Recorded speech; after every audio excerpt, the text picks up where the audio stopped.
Good morning, YouTube people. What's up? I was gonna start with uh, the lyrics to a song. I'll say, but I'll do it tomorrow maybe. I wasn't awake enough to do it yet. Today's what? Tuesday the 18th, maybe. Good morning, dog. How are you, buddy? What is the day today? The 18th. Let's see. 19th. Okay. Today's Tuesday the 19th. Alrighty then. I know the day and where I'm at, so I'm okay. How are you still, anybody? How you been? Another day in paradise starts, it looks like. Everybody's up bright and early this morning, ready to get to work. It's kind of rainy here right now. It looks like the deck's wet anyway. So I'm figuring it rained last night.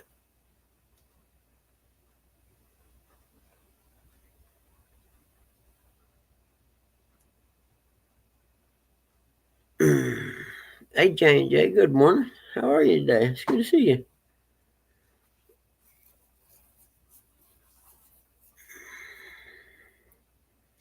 I just noticed your little picture thing there too. Hey, I like that. I am a huge advocate for sure. I got up late. I'm having a cigarette, so we'll kick the cam on sometime. It's not like it's that big a deal, is it?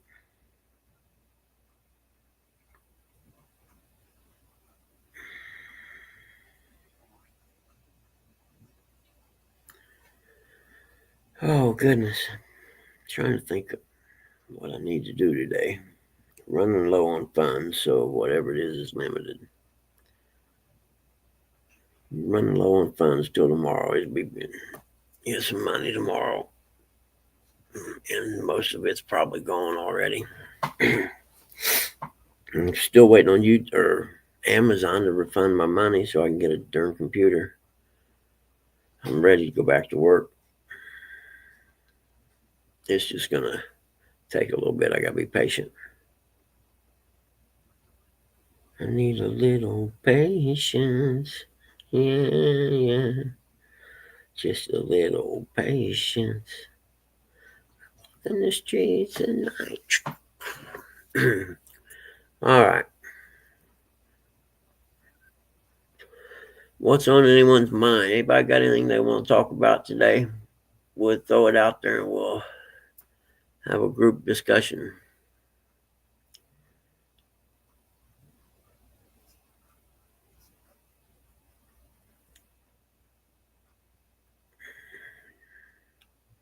Well, I'll tell you what, Parker killed it last night, didn't he? Did anybody watch that?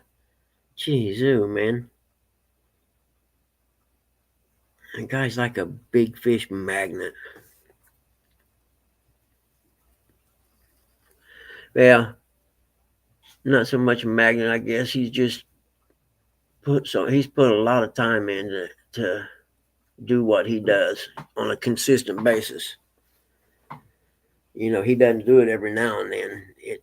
Every time he seems to go out, he produces some pretty decent fish, kind of like Creole does. But yeah, man, really impressive last night. If you hadn't seen it on the bait or Catfish Weekly, that's what it was. Uh, I mean, within the first 2 minutes of it going live, he catches what was it, 40 pound or 30 pound, something like that. 30, I don't remember how much, but it was big. But he ended up a net of a two fish total of like 91 pounds, which is pretty impressive. I don't care who you are. So yeah, it was fun to watch. They had their oh, cool, dog. Yeah, I need to get one casting rod and then I'll be good. I got the spinning rod, Uncle Lou's spinning rod, and I just need to get a casting rod and I'll be good. I'll have all the bolts I need. Should and that bar breaking one or something, then should last me the rest of my life, I would say. How much did Jody charge you for them? Ah.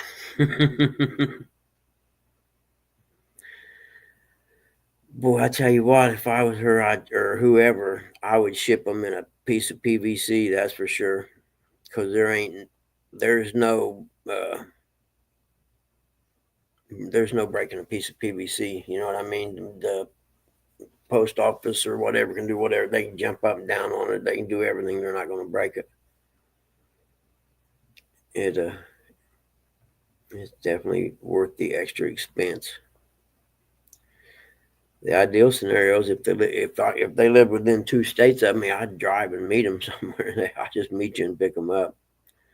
Probably be cheaper in gas than it would shipping. I imagine right now.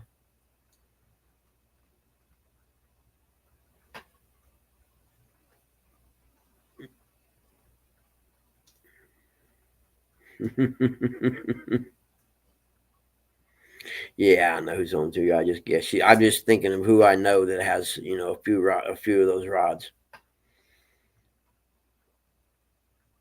and it's nice that it's the kind of community that you want something like that real bad, and they haven't. Hey, man, I'll sell it to you. That's the kind of community we're in, which is a good thing. We could use a lot more community in the world today. It is raining. I can hear it now. I got the door open a little bit. I'm a FedEx guy, man. I don't know. I just always seem to have better luck when I do my shipping using FedEx. I don't know why, but they always seem to get my stuff there when they say they're going to get it there. You know what I mean? And the stuff that comes to me always seems to come good. I know I don't trust the post office with. I wouldn't trust them with anything. I wouldn't trust them shipping a dead cat. And you seen that one rod? I forget who it was. Had it all broken. The box was broken. Everything. Morning, John.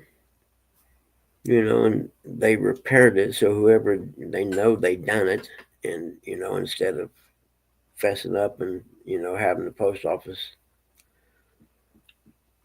say, hey, we're gonna reimburse you for the value of these rods. Oh, that's cool, dog. That's good karma. I had one at one time when I first came in, and I gave it to Lee's wife, and Goofy Lee lost it in the river. The licking, I think it was. It wasn't his fault. I think a rod holder broke or something. So there is a very lightly used Uncle Lou's rod laying in the bottom of the Licking River somewhere.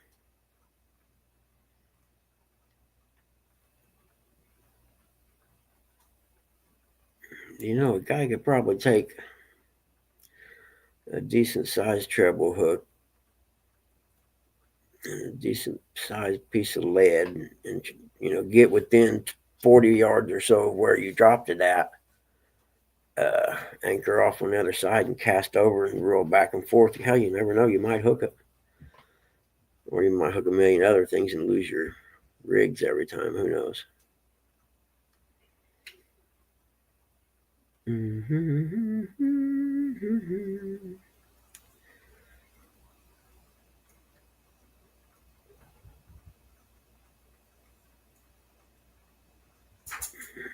There's a lot of real good videos on here stealing you a lot. It's where I don't know what they're.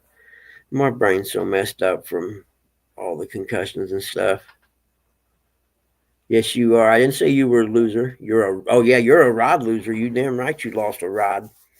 I ain't gonna go back in that, you knuckle brain. What the hell you doing up so early anyway? You must be babysitting.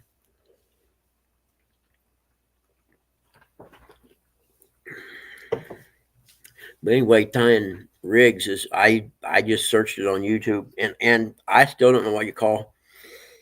I usually use the one where the hook's at the bottom and you got your swivel and then the slide with the sinker on it. I don't even know what you call it, but that's the one I use most of the time. And sometimes I'll put, if I get snagged or whatever, the first cast or whatever, I get snagged out there, I'll come back and put a float on it just to get the hook up off the bottom. But I always, usually if I'm watching someone fish, I usually ask in the chat, hey man, can you show us your rig real quick and see what they're using. I think a lot of it, if I'm not mistaken, is water dependent. Are you fishing where there's current, or you know what I mean? Stuff like that.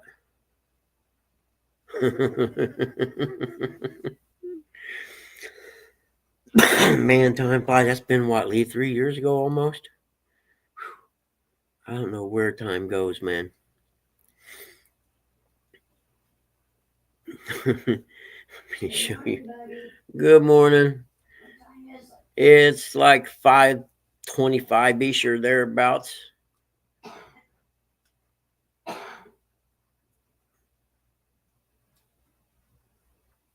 Did he really? Yeah, man. That's something that if you haven't been around much, don't buy those cheap rod holders. You will lose your rod. That's a fact. Spend the money, buy a monster rod holder or something of the same quality. If you look at a monster, for instance, and you hold it up next to one of them cheap ones you buy somewhere, they're two different worlds. See your helicopter.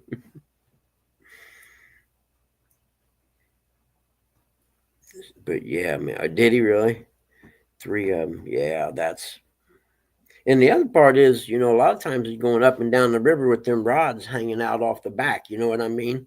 And there's a lot of strain on them rod holders when you do that. But had I not heard about it happening through this, I wouldn't have known. I wouldn't have known. I'd have bought the cheap ones. Swing it around like a helicopter, baby. You want to see me do this whirl? Yeah, exactly. And then, we don't have to learn that lesson now because you told us, hey man, this is what happened to me. I lost I lost a nice rod in the river because of a broken rod holder. In fact, last time I went with, I think me and Dog went, and we were going down the river, and he was flying. He had that boat with, I don't know, 150 or something on it. It run pretty good, but I was watching them rods bounce a little bit, and I was thinking that probably weakened those rod holders up is what made him break like that.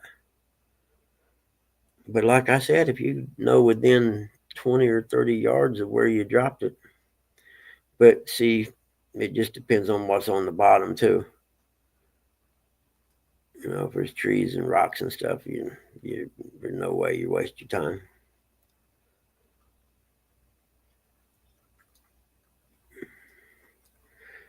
I'm trying to think somewhere to go bank fishing where at least I got a chance to catch some fish besides the reservoir and Blue River. I think I'm going to go over to that place over in Anderson if we get one more nice day, or actually a nice evening. I don't know why, but to me it just seems like catfishing should be done at night. But then you see them catch all these giant catfish during the daytime, and you're like, maybe you don't have to fish at night. Yeah, exactly. I forgot about the weights even hanging there bouncing. That's a good point.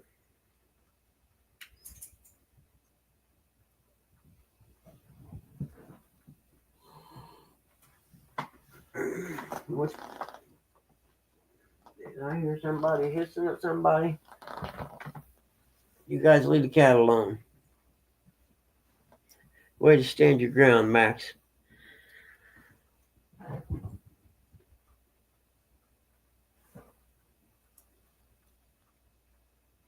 Oh, man. I'd be bummed. Did you get up under there, buddy? Let me see. There you go. That's your safety zone, isn't it? I like Mad Catz rods. I got a couple of them. Or I got one. J Dog gave me one. It's got cork handles. I love cork handles. I don't know why. 2 rod holders left and right. No way, really? All the way down there? Does it seem in the last couple decades or whatever that like the cold pattern has shifted where it actually goes down past us and hits Kentucky? I mean, anymore there's people south of Interstate 70 get more snow than we do. Is a I remember when I was a kid, the weatherman, they always used to say, there's a front coming in, and I-70 North's going to get 3 to 5 inches or whatever, and anything below that may get an inch or something. Is how it always was like that. There'd be more up here, and it just seems like it shifted somehow where it goes down around us more. Good morning, D.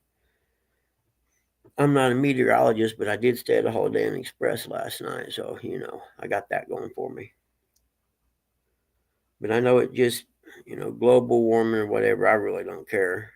It's these people's. The earth is always changing. It always has been. And like was George Carlin bit, if you ever seen it, where he's talking about the earth, the planet, and says, well, man thinks he's such an influence on the earth or whatever. He says, believe me, the earth was here before us. It'll be here after us. When it gets tired of us, it'll get rid of us. So I don't put a lot of stock in that.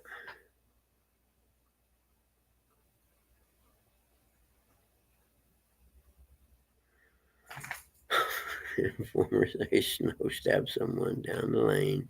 Licky boom boom down. John, wake and bake's over now. You better put that down for a while. You're losing it. Mm-hmm. But no way, snow down all the way down there. I mean, heck, you're a long ways down there, actually.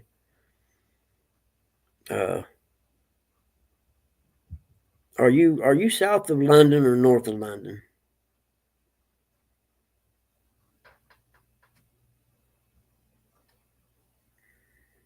No, I don't remember, man.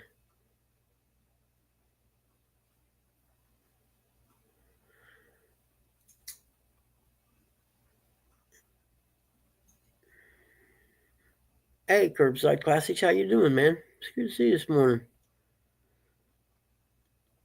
No, I don't. I'm drawing a blank on the song, man. I usually don't miss them, but yeah, I missed that one.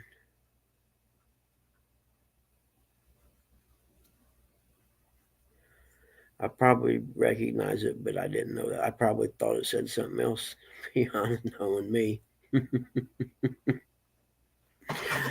Oh.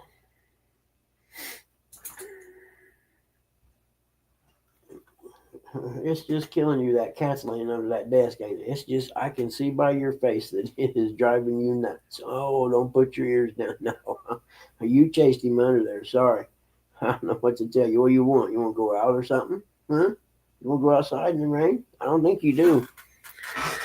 Snow Informer. Oh, the Snow Informer. Let me see. I have to get it on my phone. I'll save it for after the show. Let's see.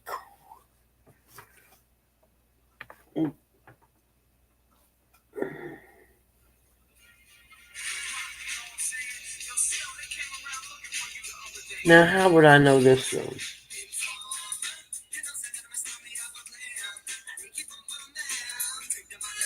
I don't know. I better shut that noise down before I get one of them things happening. Let me save that for later. Snow Informer official music video. Huh. Everyone who watched the Jim Carrey version. There must be a Jim Carrey version of it too. I'll have to watch it because I don't recognize it. I don't think I've ever seen it before. Now, what did I do? Let's see. Yeah.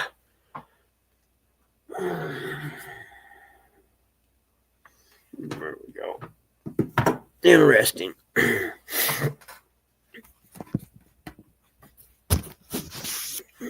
Oh, really? UK, the North Country has a little snow this morning. Yeah, it's actually been unusually warm here. To be honest with you, I mean we've been real lucky. It can be a lot worse this time of year.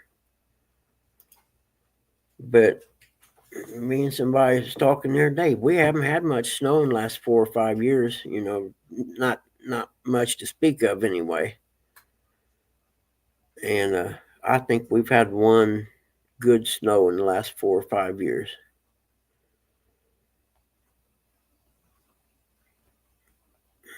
And it's just weird. I just know when I was a kid, man, it snowed all the time,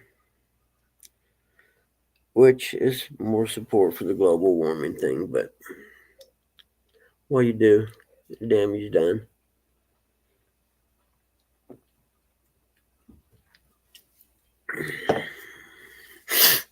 That Red Bull tastes real good this morning. That's not good because I don't have much money to go be buying them today.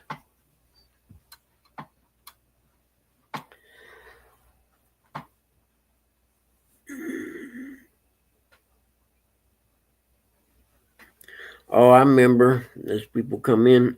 If you got a topic you want to talk about, throw it out there and we'll talk about it.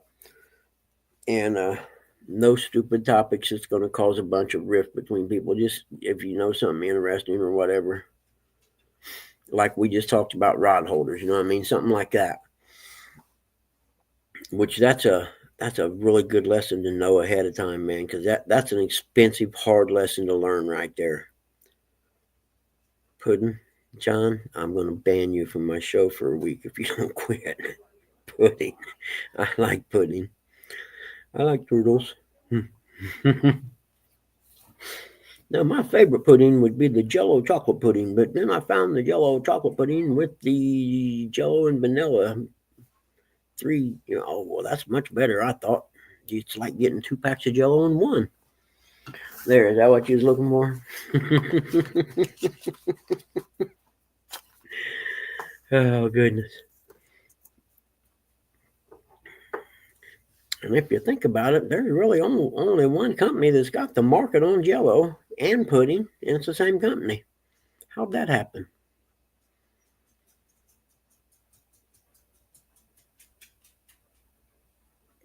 Ain't that right, little guy? Huh? Oh, I'll be back. I better put some food in your bowl this morning, huh, my little guy? I'm sorry. I forgot. Oh, I'm stiff this morning, guys. A little stiff today.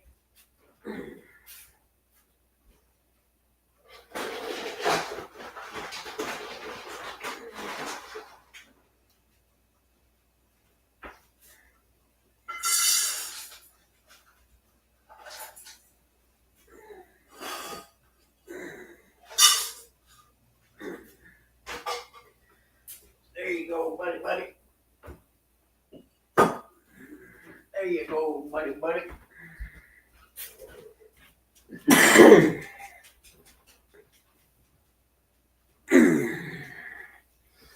I gotta go to physical therapy Thursday.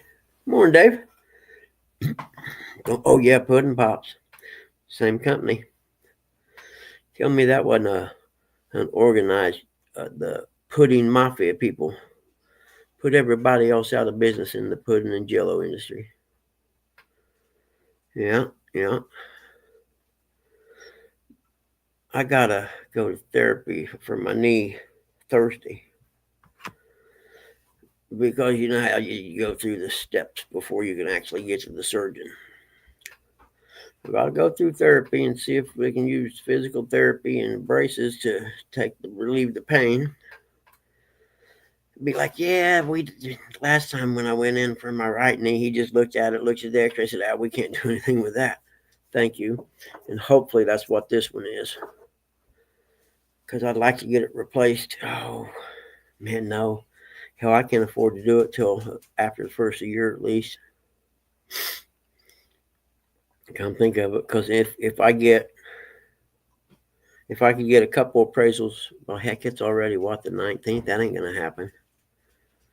So right now, any appraisals I do after Thanksgiving, I wouldn't see the money for them until after the first of the year.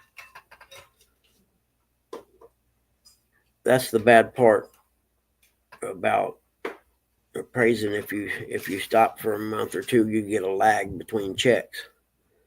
So usually I should try to keep at least a steady flow of, you know, one check a week at the minimum coming in, spread out, you know, instead of, because they 30 days after you do the appraisal, they have 30 days to pay you. Every one of them take the full 30 days for some reason.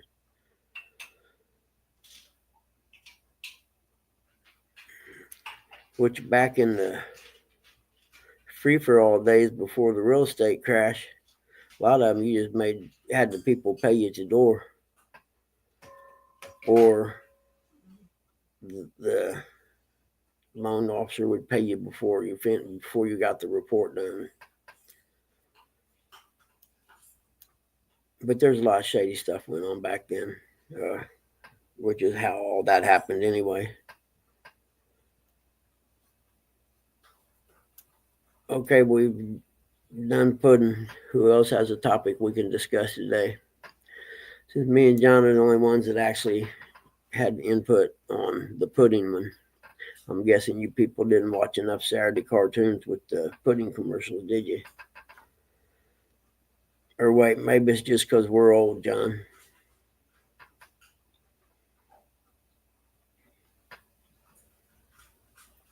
You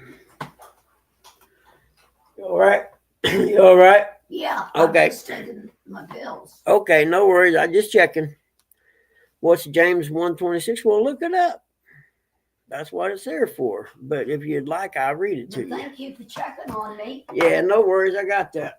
I appreciate that. Yep. Here, John. This is James 1:26. Let me find out where I put it at.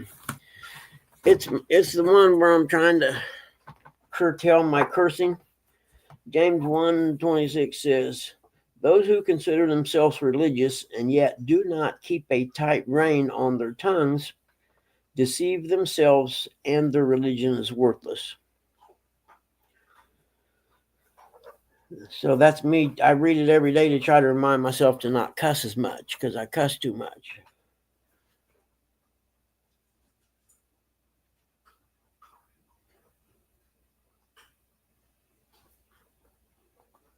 Religion that God our Father accepts as pure and flawless is this: to look after orphans and widows in their distress and to keep oneself from being polluted by the world. That's actually the rest of that. That's 27. Religion that God our Father accepts as pure and flawless is this: to look after orphans and widows in their distress and to keep oneself from being polluted by the world.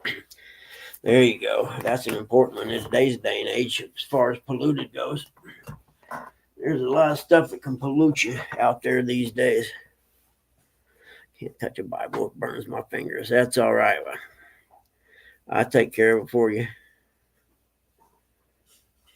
Come here, buddy. I can remember the first time I walked into church as an adult thinking, man, I hope I don't get struck by lightning. And my Tilly's in there grubbing on that food. I'm sorry, Till. I didn't know. I forgot I didn't have any food in there, honey. I usually pour a cup of food in their bowl before I go to bed. And I forgot last night. So I'm a horrible parent. Oh, and a disclaimer from the start of the show. This show is not for your children. If you are a parent and you let your children listen to us, you're a horrible parent who needs to have their children taken from them, because this is not for kids. We'll get into some touchy stuff every now and then, pudding and things like that, or some, rather adult topics that kids shouldn't hear. Now, I think I covered my bases. Okay, there's 11 people there. Who has the next topic? Somebody got to have something they want to talk about. And you can throw something out there like John did, and look, we had 2 minutes worth of material.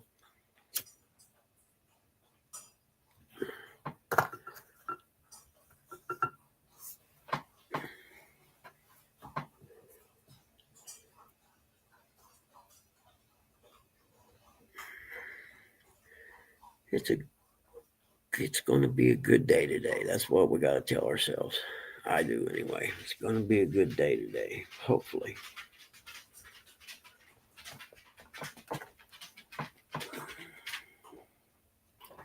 Did you get your belly full, honey? Huh? Say, Till. Did you get your belly full, huh? Well, you want to go out now? No?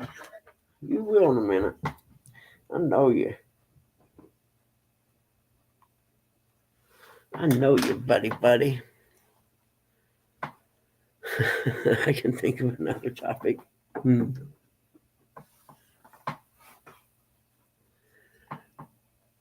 They talked yesterday in Parker's fishing and stuff last night. They were talking about, all the fussing. Well, my rod's better than this rod, and this rod's better than that, or whatever. And I agree with them, man. Just go fishing. It's nice to have nice rods, and to be honest with you, all of them out there are good rods compared to what we fished with when I was a kid, the fiberglass thing that would shatter. And they're all good rods. It doesn't really matter. It's each person's personal preference. You know what my personal preference is? When someone gives me a rod, I'm like, oh man, that's awesome. I bought, let's see, Twisted Cat's rod, the Ugly Stick big catfish rod, the bronze colored one, just because I liked it and it was cool. And I like Ugly Sticks. And then I traded for the Uncle Lou rod. J-Dog gave me the Mad Cats, and Chad gave me one for my birthday. The America, it's a patriotic pole. Spare the rod, spoil the child. That's right. I think he ended up with, it was either two. I think it was two. It might have been three, but he had a 2-bag weight of 91 pounds. He caught one hoss, man. Yeah, my favorite color's free. That's my favorite prize too. I'll never forget. I was at a NA meeting one time, and this guy was up giving his testimony or whatever. He said, I can remember sitting down the first time with a counselor, and she asked me what was my drug of choice, and I said, more. I'm like, I'll never forget it. I laughed. I said, more.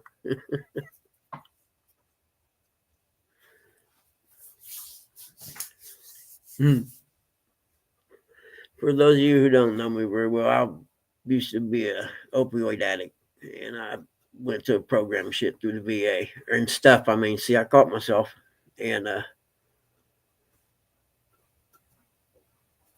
right now I'm doing pretty good. I'm never going to say I'm cured of that because it's not going to happen. You don't ever get cured from that. Not in my opinion.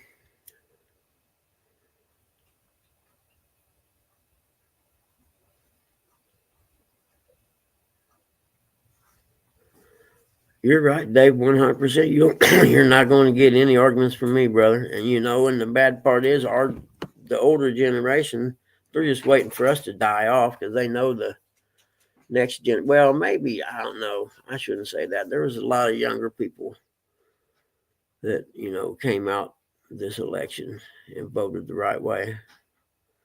And maybe there will be hope. I know I don't think we'd have been in very good shape after 4 years if Kamala had won. But that's just my personal opinion, and just like anything else, we shouldn't talk politics because I can't even talk them with my son. He's a liberal. But you know what? Remember when 9/11 happened and they implemented the Homeland Security term? Okay, I remember hearing that and I about fell out of my chair because that's what, when I was in Germany, you had East and West Germany. This is before communism fell.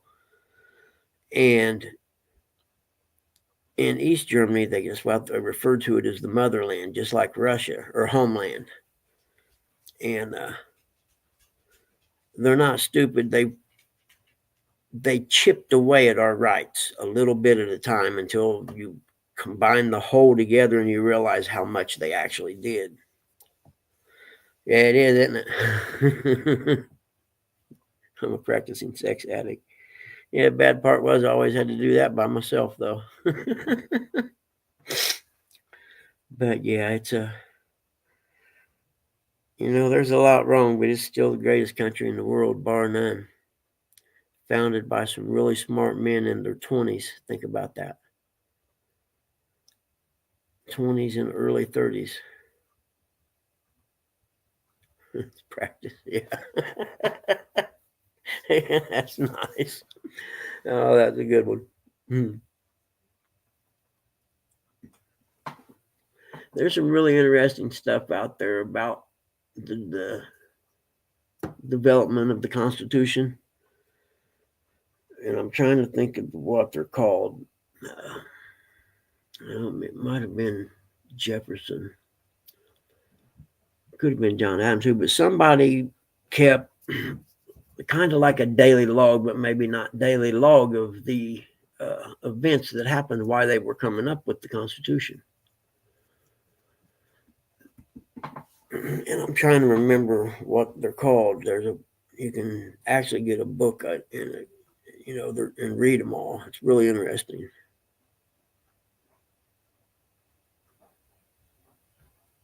Yeah, that'd be nice.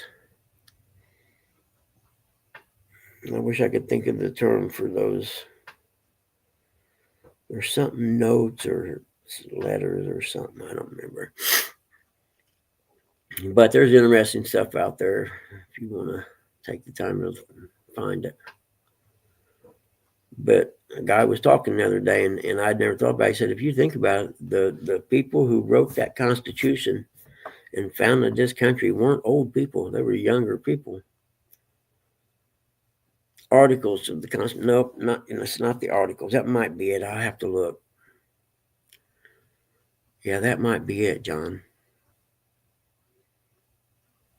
But it's kind of like an insight into the discussions and things they had, why they were coming up with this document. And you never really think about that part, anything like that. You think, well, they sat down and said, this is what we're going to do, and this sounds like a good idea. But there was actually a lot of time and arguments and stuff. Yeah, that's true. John's a really low life expectancy kind of, but it's just something interesting I learned one time, I guess.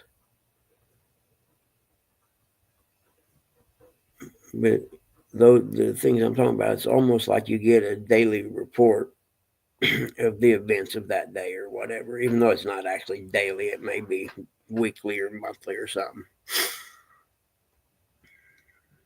And I shouldn't bring stuff up I don't know the name of, should I? Preamble to the Constitution. Nope.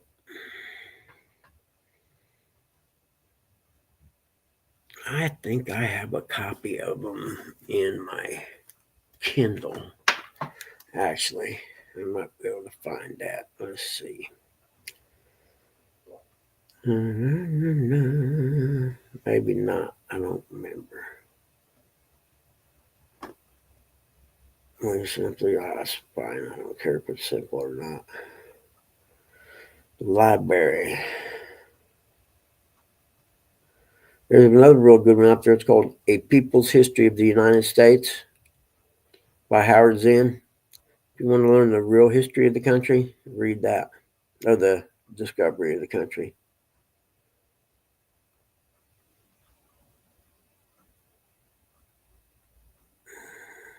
There's so many of them. I could save all these books to read when I retire.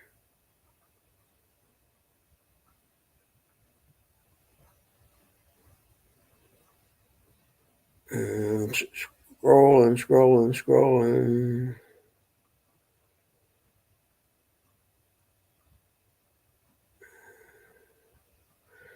Some pretty decent writing medieval. Hunter Thompson's Hell's Angels.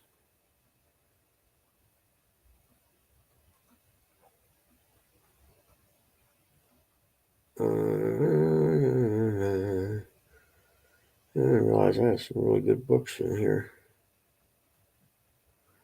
What is the word for that?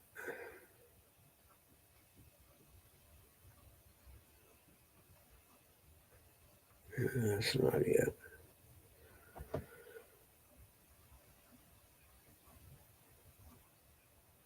Boom, boom, boom. John, I got your autobiography. Iceberg Slim's Pimp.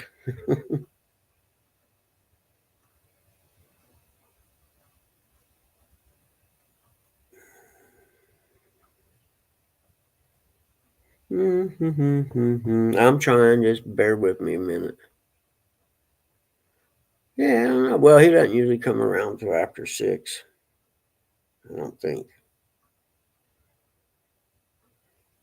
Oh, well.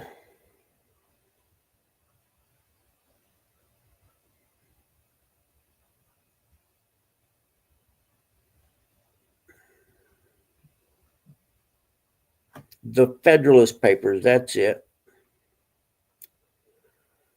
There we go.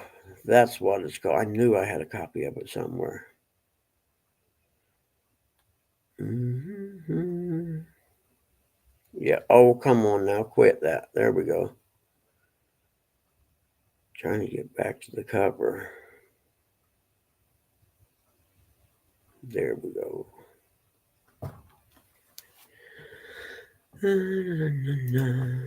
Just so people don't know I'm making that stuff up. The Federalist Papers.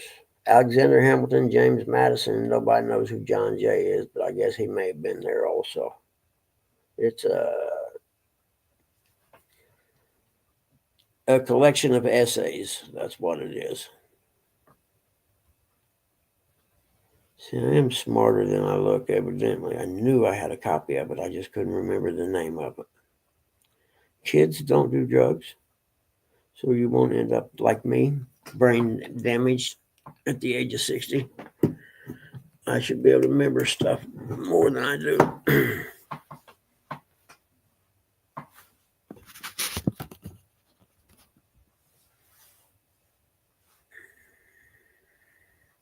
Hey, Jamaica Fisherman, how are you, buddy? Good to see you. It's good to see you, man. Who sent me a text this early in the morning? I know who it is. Oh, no, I don't know who it is.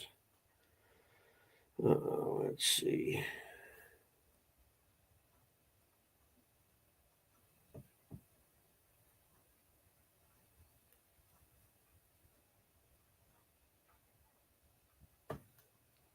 Okay, it's from Dad's nurse.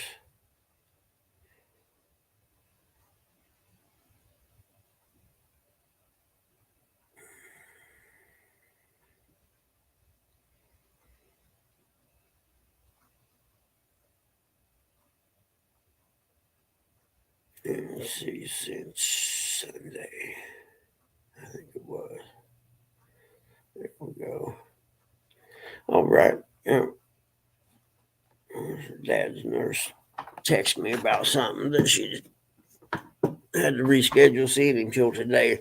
Good morning, Chadwick. The Federalist Papers. I knew what it was. I couldn't remember it. I haven't read it all. I just kind of breezed through it. More useless trivia. Comes in handy for Jeopardy, though, man. You know what I mean? Don't play me in Jeopardy.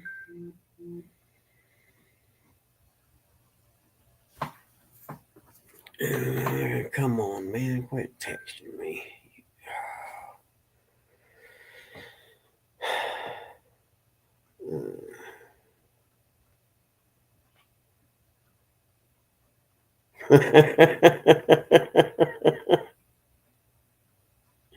uh,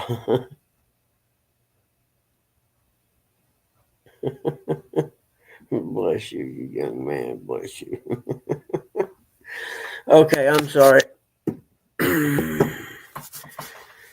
Don't play me in Twister. Oh, yeah. That. Could you imagine old people playing that? All the pops and cracks that you'd hear from their bones and joints creaking. Mm-hmm. Yeah, should make a list of things you can't do that you when you get older. Playing Twister would be at the top of that list for sure.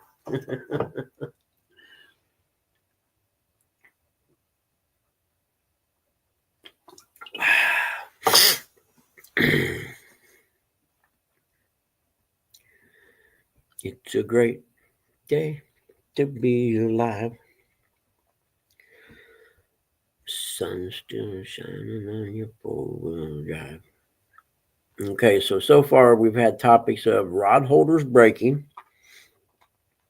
or slash don't buy cheap rod holders, and this is why. Had a really good discussion on pudding.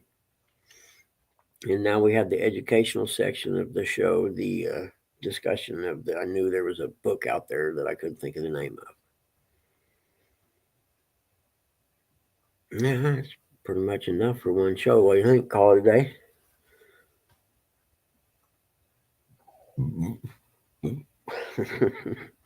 The old people version. Huh. Make them like I do. Yep. Well, actually, you can't make them for like monster rod holders. That's a good product, man. I don't even have them, but when I get my boat and I set it up, they will be on it, no doubt. And you don't have to, there's other companies out there that make, big beefed up rod holders. Boy, I'd reckon, geez,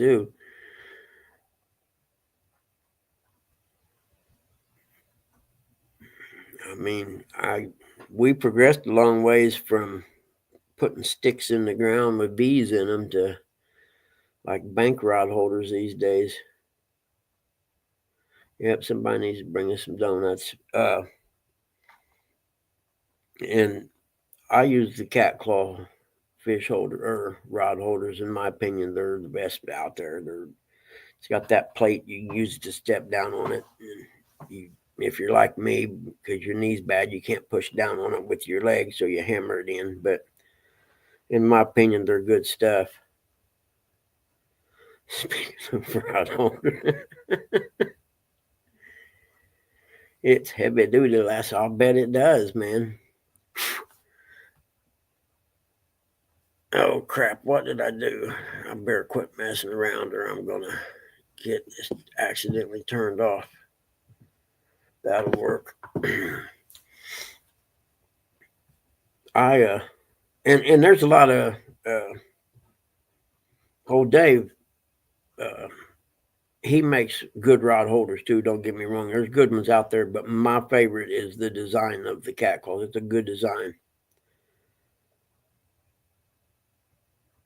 And Adam, young guy, and it's well thought out. You know, thinking out of the box, sort of, which I like. Okay, that's one topic. Somebody pick a topic we can have the talks about.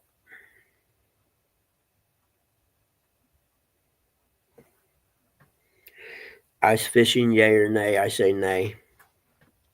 I'm not going out and sit on the ice catch fish. I just get some out of the freezer that are frozen in ice. When you freeze your fish you're going to eat, do you freeze them in water? We started doing it years and years ago, and it preserves them better, I think. Dave, they got it. I think they got his medicine worked. I don't know. I ain't even gonna go into their medicine, the nursing home. But the last week or so, according to like, there's a girl from hospice that comes in that helps give him a shower and stuff like that, and they said that he's been in, you know, he's doing better because he has less pain, so he's actually in a better mood when she comes, that kind of thing. He kind of cuts up with her and stuff.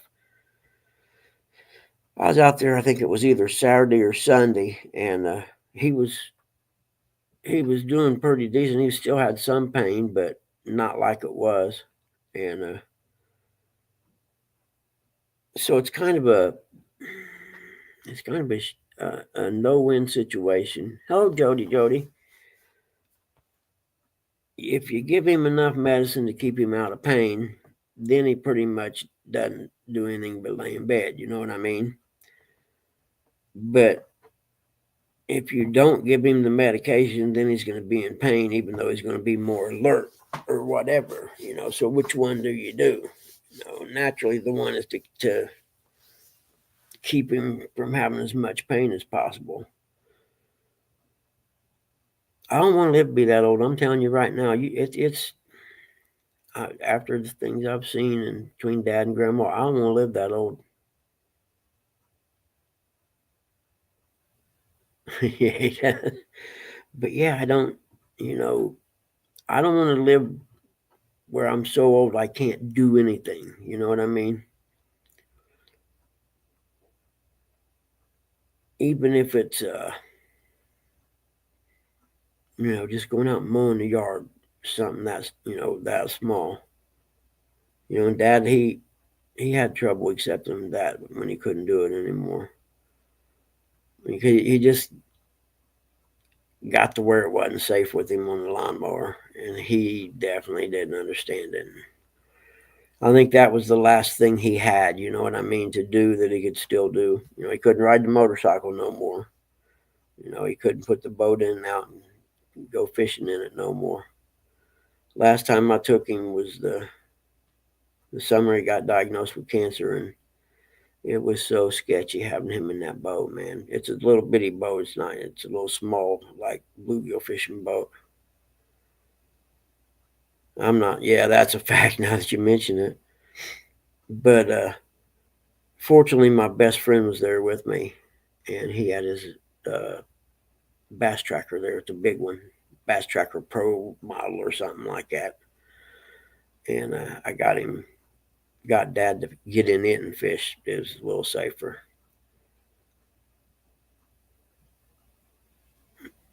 In fact, I haven't been fishing. I haven't been back there fishing. That's been a couple years ago. And maybe me and my son will go next spring. We used to go every year. That picture that's up uh, on the screen before the live happens, that like lake boat, that's the place is where we go bluegill fishing at. It's called Shakamak State Park. Shakamak State Park. And it used to be just the most bomb bluegill place you've ever seen. I mean, just big slab bluegill, like you can barely get your hand around. And I think his says 18.5 or something like that on it, John. Uh, on the side, it's a Bass Tracker Pro 18.5 or something like that. Yeah, I think it's the same. That's the same kind. Then he stole this one. I mean, stole it. But I think it was a friend of the family or something, and uh, be kind of like our situation. The guy got too old to be able to use it anymore, and he was a friend of his family, so he gave him a deal on it. Oh, that's cool. That's a good idea, actually. I seen a web page or something where you can order the aluminum flooring, the framework for like to put a floor in a V hull or something. You know what I mean? And you could custom order them or something, however you wanted them. Or they had just stock ones for like if you have a boat X, you need to redo your flooring and stuff, or reconfigure it even. Oh, that's cool. So then it's set up the way you want it. You didn't do it when it was brand new, did you? You waited until it was a couple years old, or did you just jump in right off the get?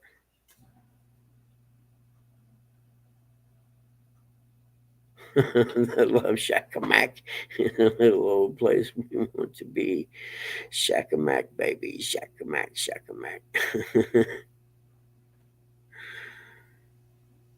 I do believe we had some lyrics very similar to that when that song came out. We used to go there. I mean, my first vacation I ever took with the kids and my wife, we went there, and that was God 35 years ago, maybe.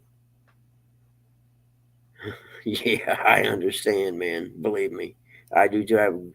I have these grandiose ideas, and then when I go to put it from the idea into the practical application, it's like, oh, that's a little harder than I thought it was. I didn't think about that part.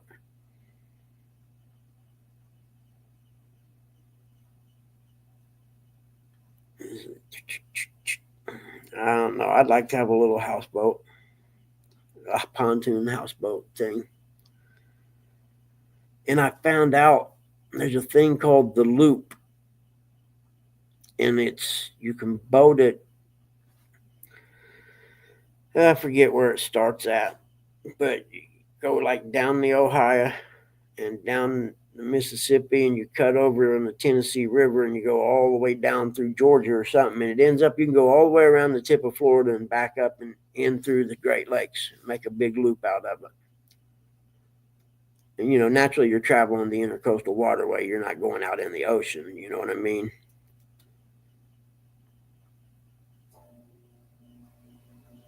Yep, yep. You can't put it off. Get it ready. I'll be there. We'll go speck fishing. I mean, when I come down to speck fish, we're gonna have one rod and a bobber and a minnow and sit there and catch them by hand like God intended us to.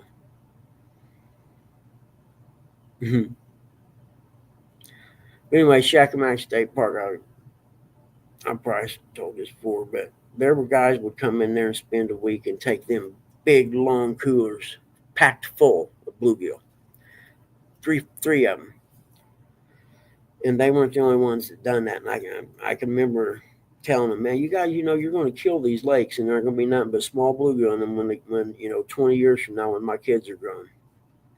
Sure enough, I mean, you can find the big ones, but you got to work at it. See, I couldn't do anything more than three poles because I'd get too confused.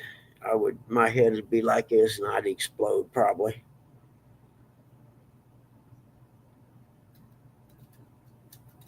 In fact, I mean, even if I had a boat and I was on whatever river, I think the most poles I could ever use would be four.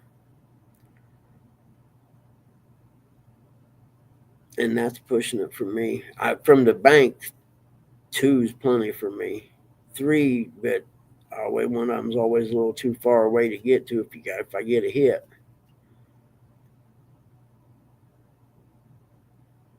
Yep, I seen it last year.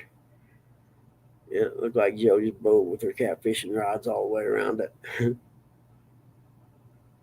she's she's the first one I've seen to use anywhere near that many poles. Well, I forget. I think on the back of J Dog's boat, we had six. Yeah, three and three, and then two outside. I actually had eight, and it actually works pretty. It worked pretty good on the river. I mean, nothing got crossed up. You know what I mean? But when you catch a fish, you got to be careful and start moving rods around. But just I don't know. Maybe I just like to couple poles and sit there and chill and hope for a fish every now and then. You had 23 rods out once. You got to be kidding me. How much money in rod holders is that? Some of them you can put two rods in, though, can't you?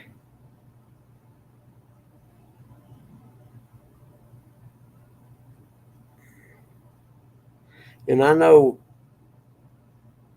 fishing on the river, getting the rod out of that rod holder, sometimes, man, that's quite a little bit of a challenge for me because I'm short and they're all up too high.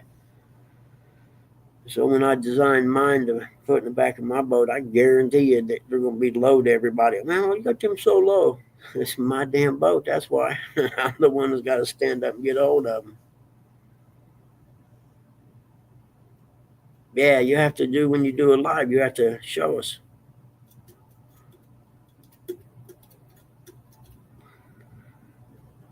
Yeah, fishing's fun. I just wish I lived in a better place. I never realized what I was missing until I discovered all this, and I'm like, my gosh, there's some good fishing out there in these places. You see the people go out and consistently catch, blues and stuff in the teens, high teens and 20s. It's like, man, that's for me, baby. I ain't I ain't gonna be lying to nobody.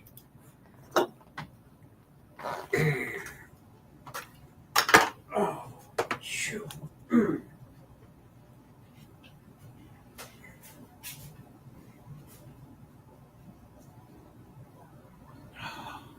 gracious.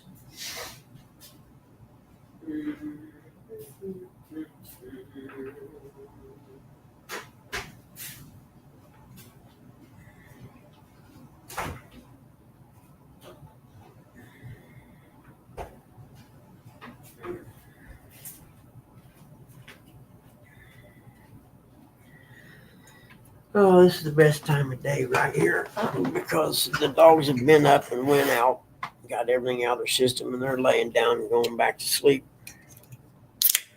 So now I get a chance to chill.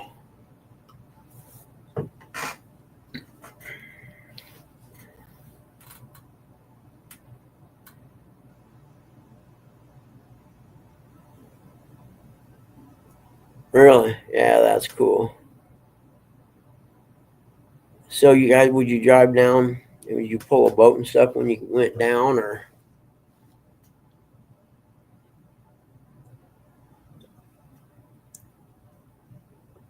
you think? Yeah. Then you never be able to get him out of the boat.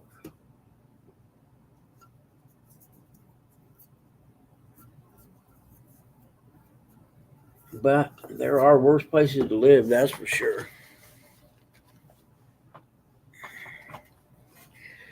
Yep, there are worse places to live.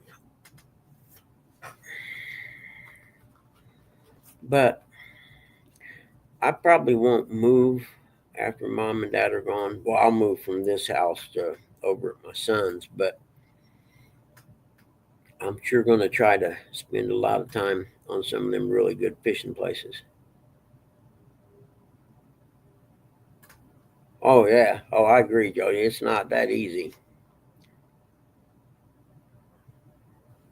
Yep, I'm with you, honey. Ain't nothing easy about it.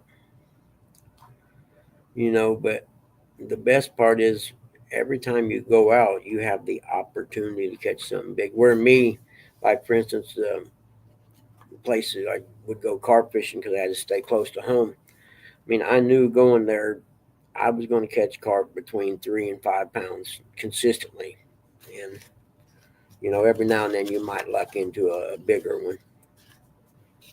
So I just going in, I just knew it, so I knew what to expect.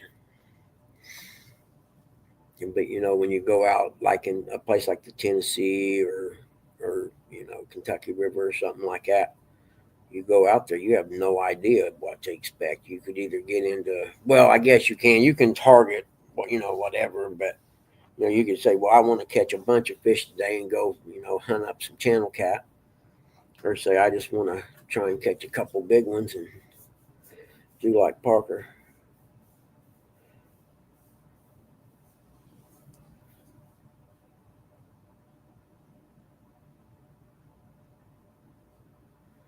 Huh? No kidding. A little live PB bass is just 6 pounds. Huh.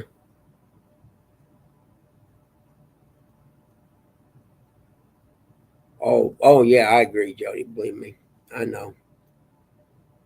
And that's the best part about this community. A guy lives up in Indiana would have no idea what even river to go to, let alone the places to, because if you say you leave here and it's probably 8 or 9 hours from me down to where you're at with my drive, and it's probably 6 for somebody else, I imagine. But anyway, so if I was to go down there cold, just someone says, "Hey man, you ought to check out Watts Bar Lake or whatever," and you drive down there, never been there before, have no idea where to go. So The first couple times you go, you're going to spend trying to learn the place and find fish. And then after that, the drive wouldn't be as bad.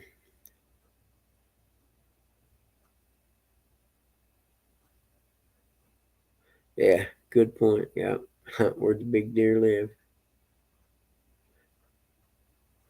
Yep, we kind of went along with you on that journey, Jody, didn't we? Yeah, 3 years ago was. I mean, there were times I worried about you. Like, man, you cannot drive home right now. There's no way.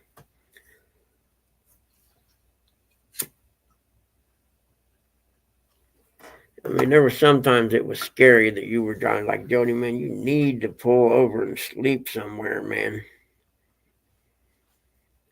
because you weren't getting a lot of sleep back in at all.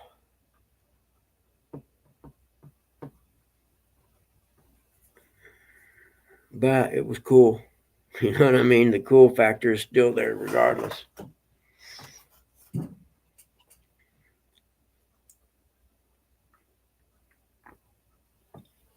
But this loop thing, they do it in, houseboats and stuff. Yeah, but we couldn't get there and help you. But well, I take that back. There's people that live close to there that could get there to help you in a reasonable time. Because like the night or whatever, the guy come up on your boat. If that would have turned out different, there would have been nothing anyone could do but you know have to watch and hope we could get some help there somehow. I mean, if I was a woman, I'd carry two guns on me if I was doing what you did in them boat ramps and stuff.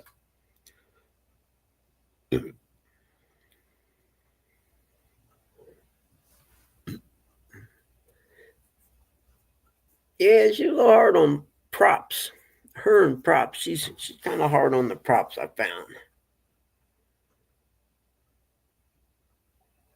That's cool. That's a trade I'd take all day right there. You know what I mean? I would do that even. Dude, I'll clean your house.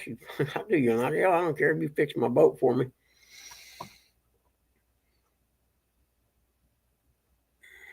But yeah, I'd like to have a little pontoon houseboat. I probably got enough junk that if I just started selling stuff by the time I retired, I'd have enough money saved up to buy something pretty decent.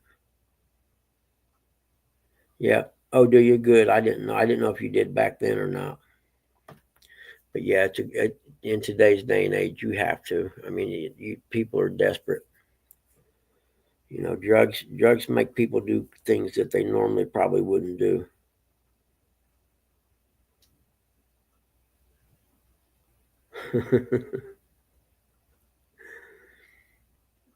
Got in trouble last time. I have no idea what you're talking about, but anyway. Yep, gonna be one of them days again. Sorry, Uncle Lou. I know you're out there.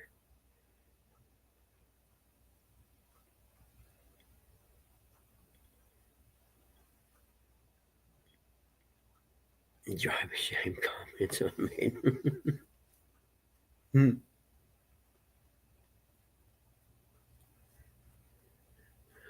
Where Rustic's at today? What time is it? He's usually up bright and early. My weather thing says snow showers. I'm not even going to touch on that. I don't want to know.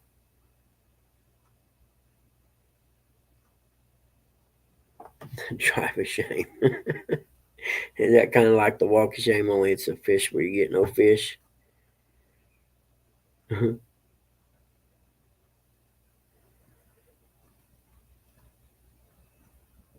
I don't remember, Joey. My brain doesn't work. You know what I mean? I couldn't tell you what we talked about yesterday. And that's horrible, man, not being able to remember anything.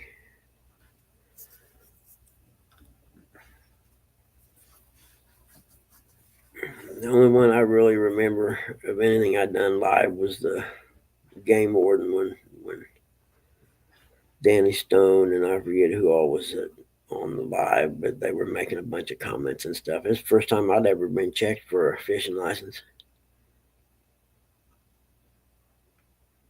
I, and it's like I'm trying to talk to the dude, and they're saying, "Check the trunk. He's got a bell and a weed in the trunk." And I'm like, "Come on, man, please stop." But it made for a classic, that's for sure.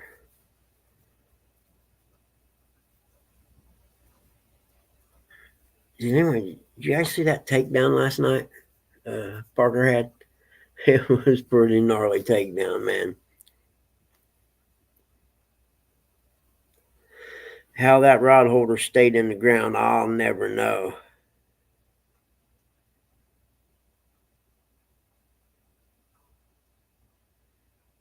Was you there too? Yep, Mr. Skip. And yeah, I don't remember. I didn't know you was there, Jody. Yeah, Mr. Green Jeans. That's what y'all called him. I was a nervous wreck. Come on, guys, just quit. And I didn't know how to mute it or anything, because I had it sitting over there on a tripod thing.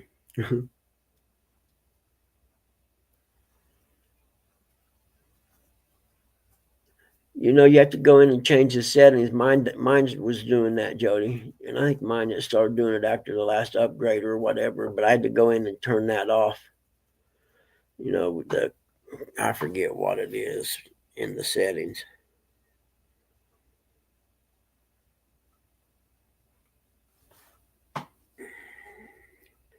I wonder if that end of my finger is always going to be numb like that. It drives me nuts.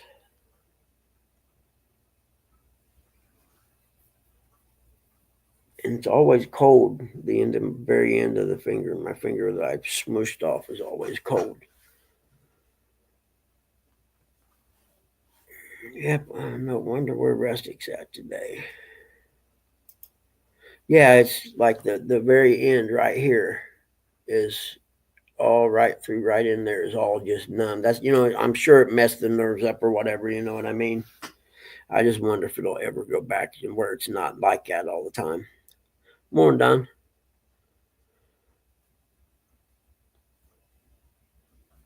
Donald, whichever you prefer. Which do you prefer, Don or Donald, or does it one of them? It don't really matter to me. Type things.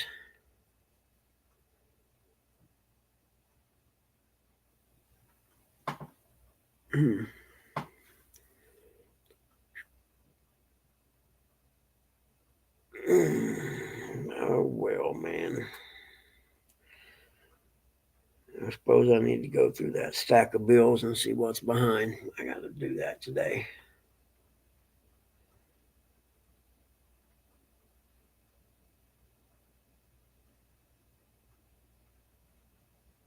The 10-pounder I had in a live well. Oh, so even if you did catch a 10-pounder, you couldn't take it and have it mounted.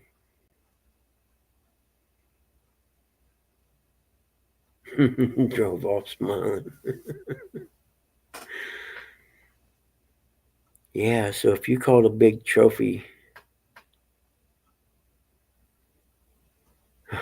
the game or checking my life, well, you better not quit. It's like speeding.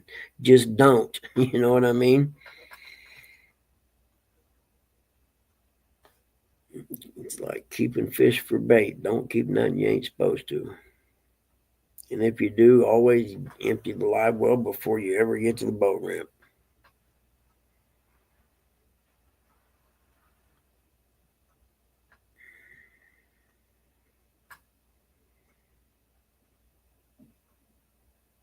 I don't know. Okay, somebody gets to throw the next topic out.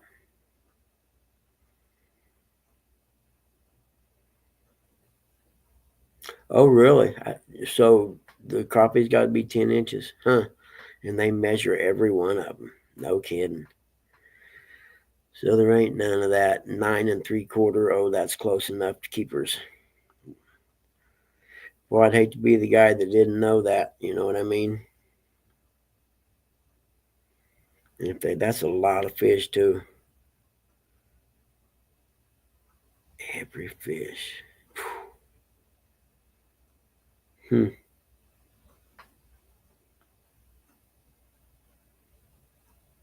10 inches. That's a good size crappie. 10 inches. That's about, yeah. It's an okay size.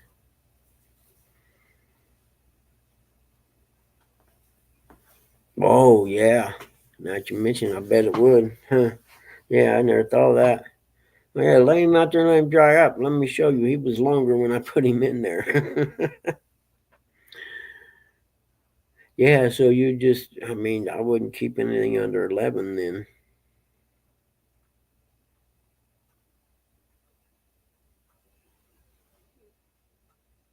Yeah,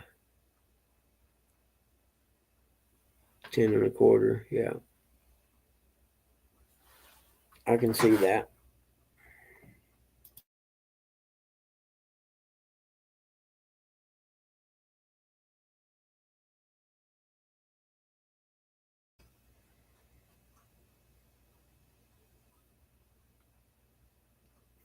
White, yellow bass. Are you allowed,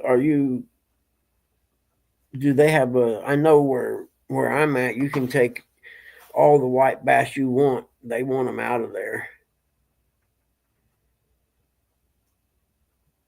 And I don't know about a yellow bass. So you're going to save them for bait. A ticket for each fish. Yeah, see, that's just, and down there, you guys are catching crappies in the mess of them too. So, yeah, I wouldn't mess around. 15 white bass limit, yellow unlimited. Yeah, the place where I carp fish at, I can go there and catch a white bass for bait. Like if I was going to go to Anderson and catfish, I'd swing by there and, throw a little Mr. Twister out there and catch a couple of them because there's that many of them in there.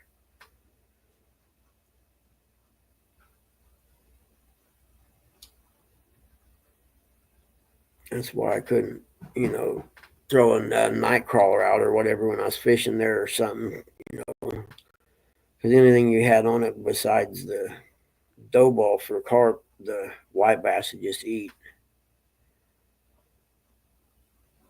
Yeah, yeah, that's true, Jody. Especially coming into winter time. Yeah.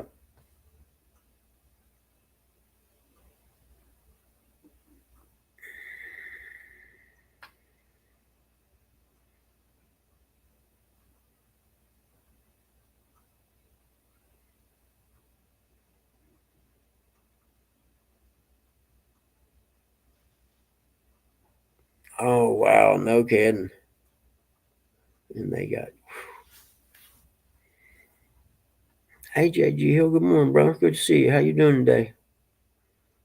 Hope you're feeling good.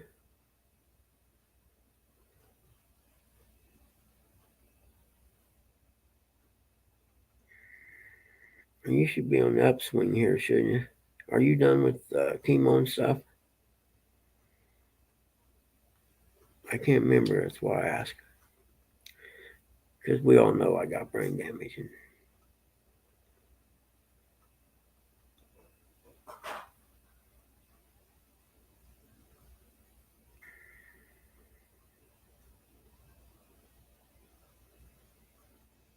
no kidding. And they're just going to sit there and keep measuring them till they're done.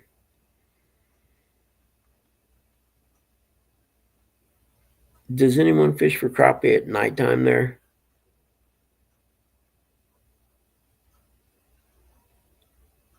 I know here they used to have like a light that set on like a styrofoam and they'd float it out there and light the water up. I don't know if it worked or not. I just seen them doing it before.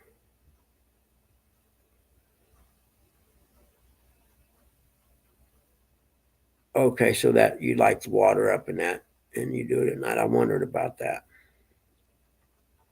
That's cool. Especially in Florida, it'd be cool because then you don't have to be out in the hot sun. But then you have all the bugs flying around too, though.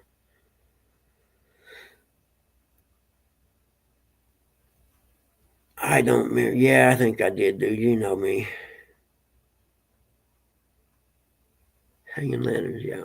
I wondered, because I know they had this light, and it was set almost like a styrofoam cone thing, and it float out in the water with the light in it.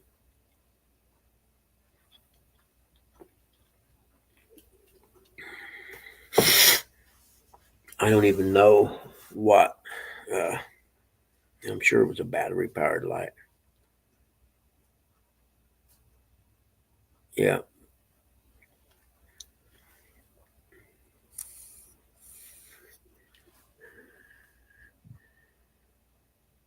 Yeah, in Florida, you'd want to fish at night. I would anyway, because I'm fat and I sweat a lot.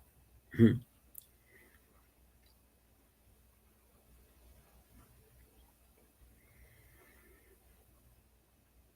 Oh, I forgot. Dag nabbit.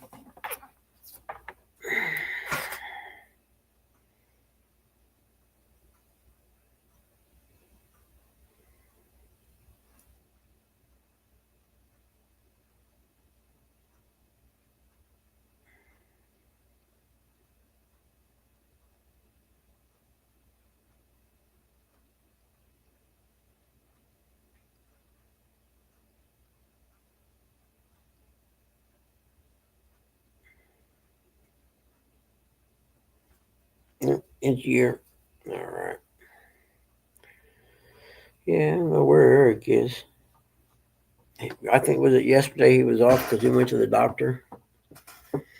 Today's Tuesday, right? Let's see.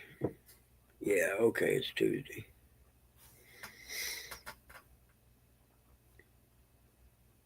Okay, yeah.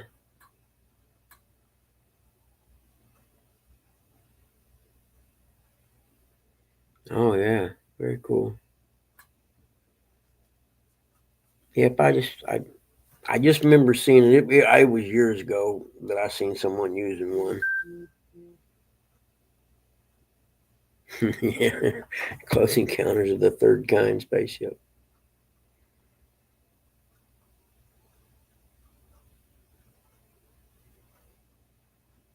Oh wow.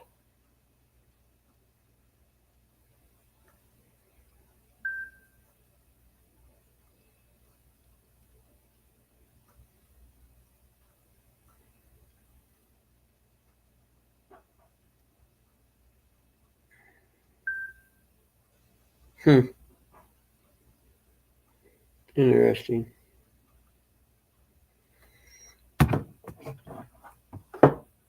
I don't know if Eric's. Uh, Curtis said he works the warehouse now.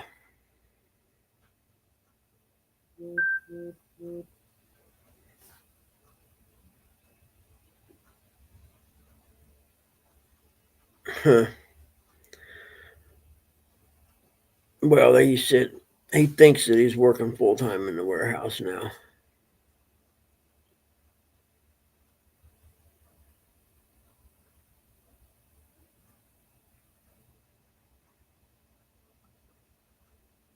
Oh, is it really? Yeah, I'll bet that is cool. What lake do you fish when you're crappie fishing? Are you fishing Okeechobee or?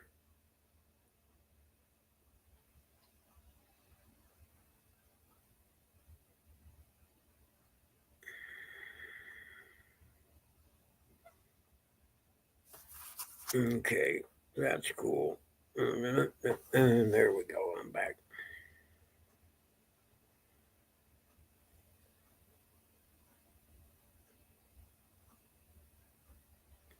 Oh yeah, I wondered about that. The collar, the light collar.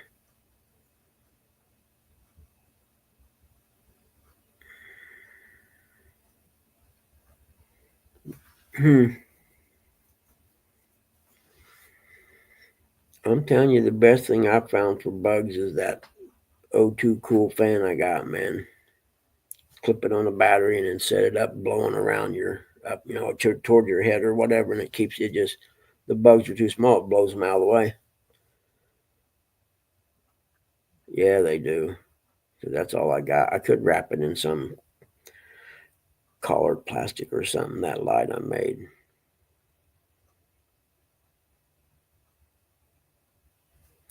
I know I messed up one time. I hung the light off the top of the hatch on the back of the SUV. I had it hanging down off it.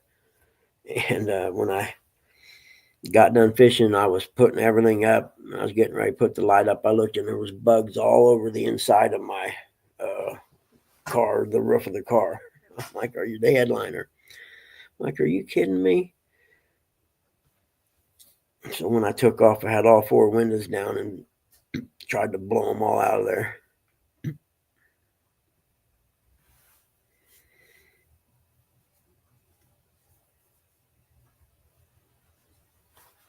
I need some eye wash. I need to go wash my eyeballs. I'll be right back. I'll go get some.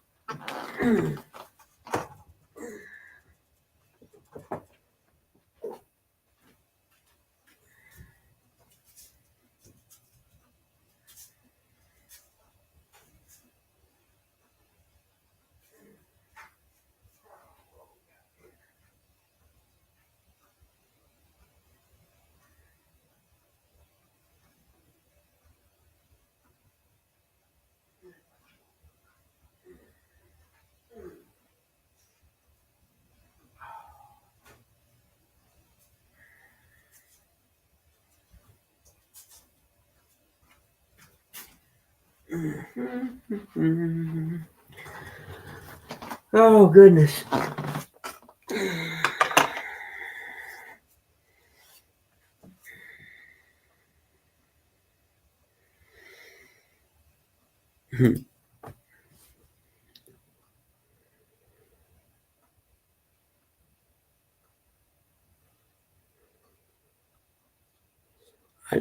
I didn't know you got a haircut. Oh, man.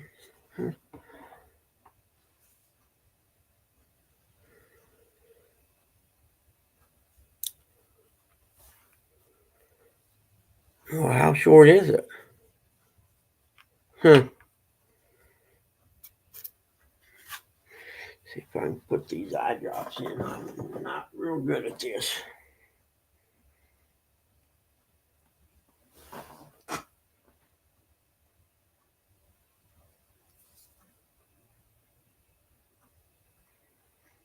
Better.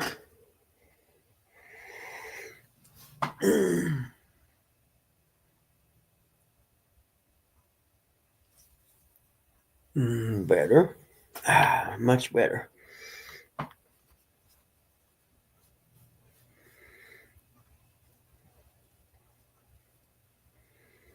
Jody, you poor thing.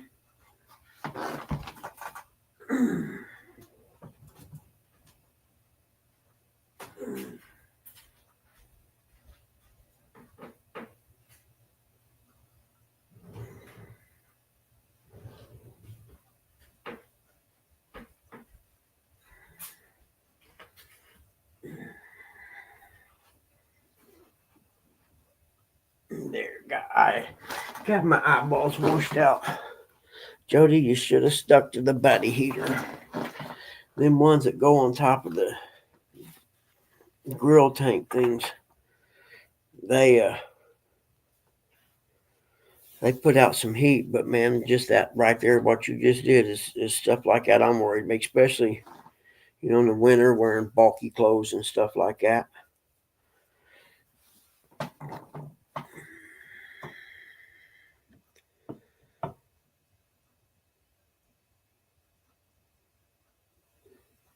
Huh.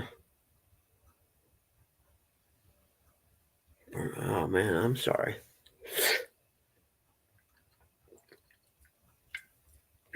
I remember we used to go to rock concerts. And back then, you could get the lighter and you could adjust. It had the flame adjuster. When you could take the little chrome cap or take the little guard off, and you could turn it up and raise that little adjuster up, move it back, turn it up, and you could get about a 9-inch flame. And I forget what concert we was at, but everyone had their lighters lit at the beginning or whatever, and big flame. Well, guy down in front of us went to light a doobie, and he forgot to turn his lighter down. He leaned his head down to light it, and he struck it. And I watched the flames. I watched his hair burn from the front going towards the back. Like mostly it was all the dead ends or whatever, and the hair that burned going back. It didn't burn it all the way down, but it was pretty cool to see the flame go back over his head because we were a little high too, so it made it funny. Which doobie you be? Which doobie you be?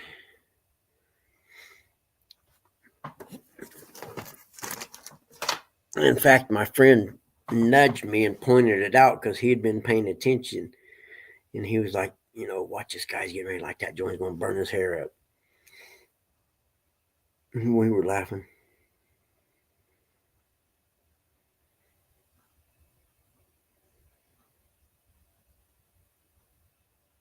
Mm-hmm. Doobie doobie doobie.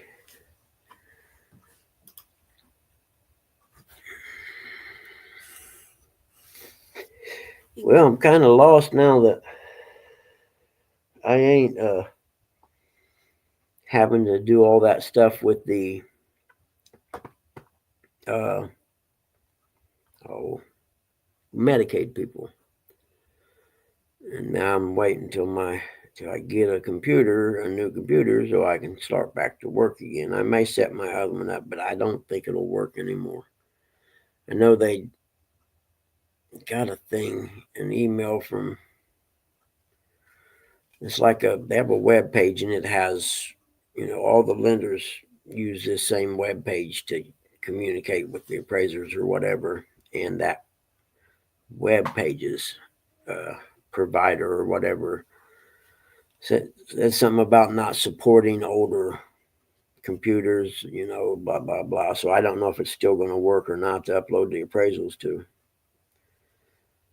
I think that email came through a couple months ago, I think.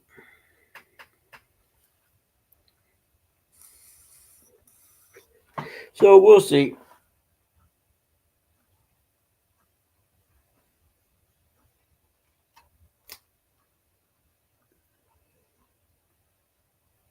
Can't read that. Okay. Yep, that's what it is. All right, then. I understand. Okay, you guys better come up with some topics, or I'm going to get this catfishing encyclopedia out here and start going through it page by page. Introduction. Actually, I was thumbing through it. There's a lot of good information in that, which probably get read this winter. I think I'm going to start trying to take one weekend a month with no social media, no YouTube, no nothing. Talk putting some more. Because it just, the weekends go by awful fast anyway. And then, if you're watching tournaments or something like that, and then in the wintertime, especially, Supercross is on Saturday, and there's usually somebody doing something in the wintertime live, Hey, Nubby, morning, buddy. And I don't know, I spend too much time on this stuff. Where actually, I guess, if I had work to do, I wouldn't spend as much time doing what I do, I guess. I don't know.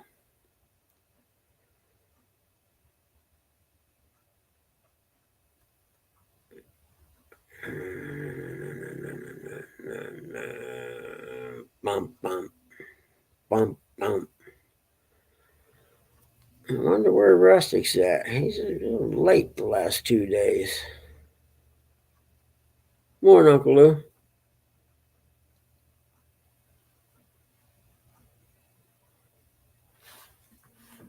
What was I just? Now it sees my brain. I just thought of something and it zapped right out of my brain. Gotta be kidding me.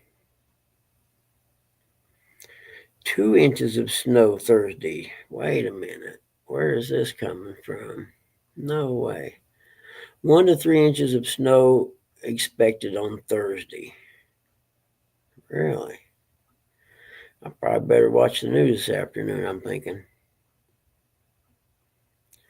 Not that 1 to 2 inches matters, because as warm as it's been, it'll just melt as it hits. Or it'll melt off pretty quick either way.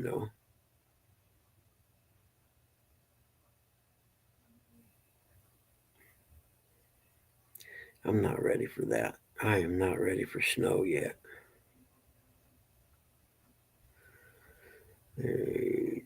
Gotta be winter time in Indiana, baby.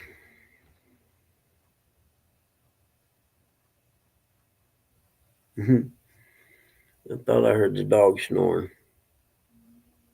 Yeah, or he's wheezing one too.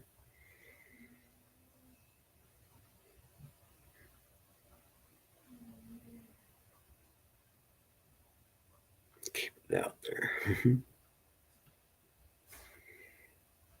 Boom, boom, boom, boom, boom, ba-dum, ba-dum. Oh man. All right. What? Anybody going fishing today? Anybody doing anything interesting? It's 83 there today.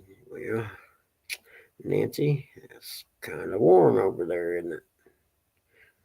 Grab my horns, Nancy. Let's get out of here. I'm trying to think. What? Week from Thursday's Thanksgiving, so yeah, it's way warmer here than it usually is. 'Cause it's in the 50s right now, I think. Nope, Nancy Reagan. Bob and Tom used to do a bit, and something would be like Ronald Reagan saying, and he'd always say something like that, grab my antler, or grab my antlers, Nancy, let's get out of here, or something, some reference to Nancy Reagan. It's 57 right now, and raining, and they're talking 1 to 3 inches of snow in 2 days. How's that happen?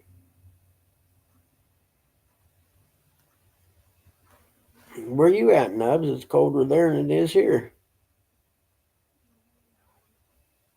You're on the coast somewhere, ain't you? What, North Carolina, South Carolina?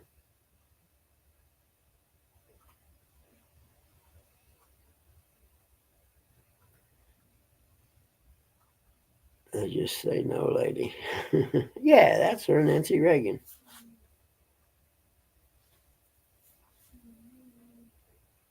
Yeah, I missed my chance. Sunday would have been the day. North Carolina, okay, yeah. I Sunday would have been the day to go here,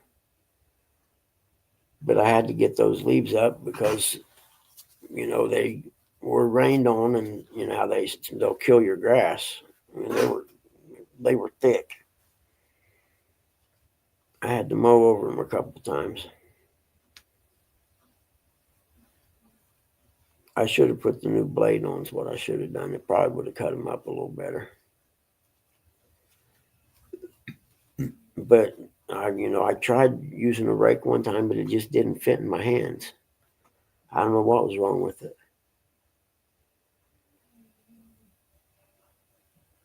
Oh, you're kidding me. 1.7 inches of rain yesterday. Now winds rolling at 40. Are they coming from the west?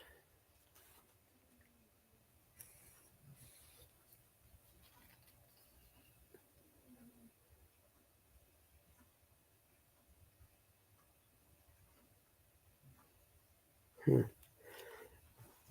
Yep, Nubby took us out deep or out offshore fishing with him the other day or the other week.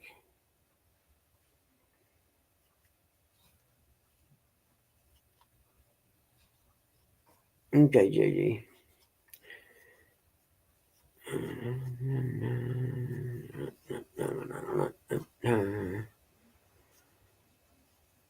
Fayetteville. Fayetteville, that's where he's at. Vietnam.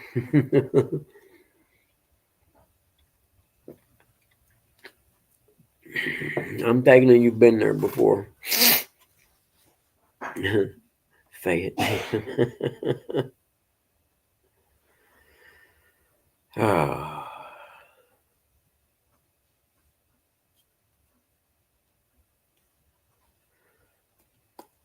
I don't really know the answers that you're asking me, the things I should have done. Okay.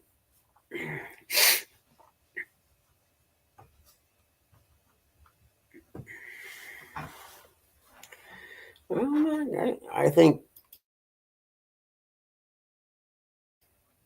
wrong button. Mm-hmm.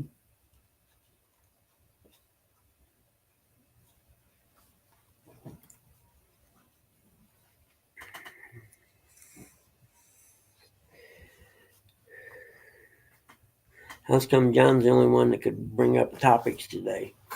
There's 20 people in here, and nobody want to talk about nothing. Ain't nothing on your mind. Get it off your chest, man. That's what the clubhouse is for. Where'd you go, little guy? I know. Oh, there you are. I see you now.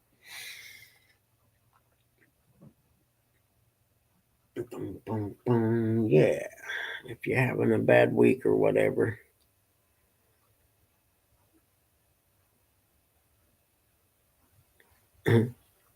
we all be calling it that.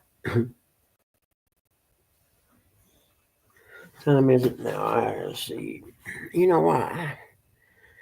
Well, I'm gonna make something for breakfast this morning. I just don't know what. Sorry, Lou. Can't help it. Red Bull makes me do that.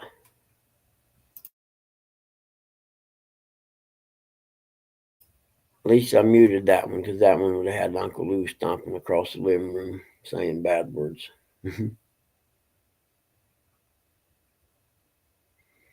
Yep. It's because at least you get in there and roll with the punches, man.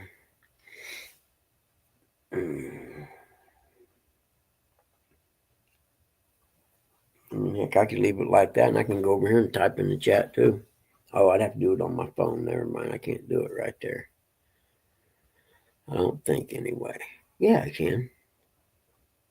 Yeah.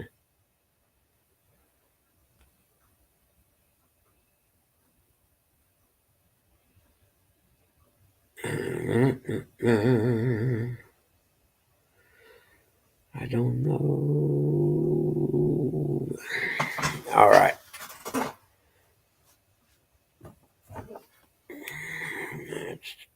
I'm going to read you guys the weather, I reckon, if you're going to be like that.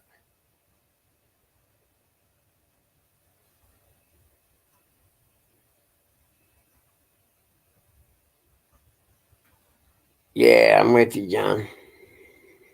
Yep. The chat room here. AOL chat room back in the day. Okay, let's see. Morning clouds followed by afternoon sun. Highs in the mid 60s. Okay. You kidding me? Yeah, it's going to be at noon. Starts to be 65 and goes all the way to 4, and it starts dropping a little bit. Things that make you go.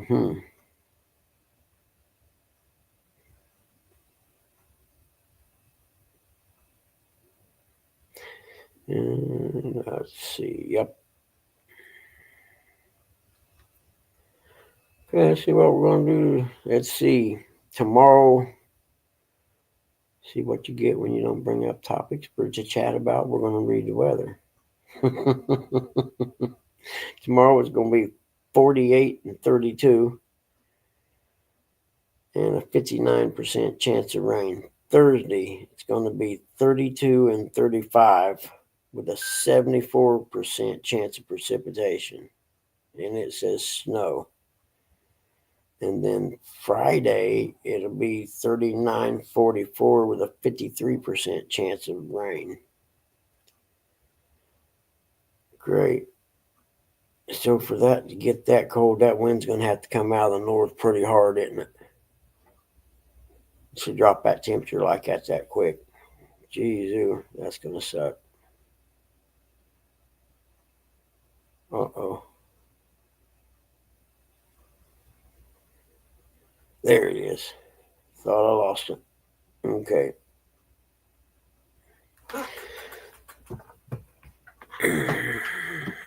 Well, it's going to be a long day today.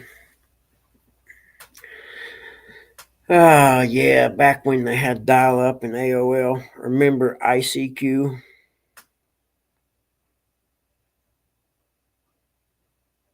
It was like the first messenger thing I ever remember.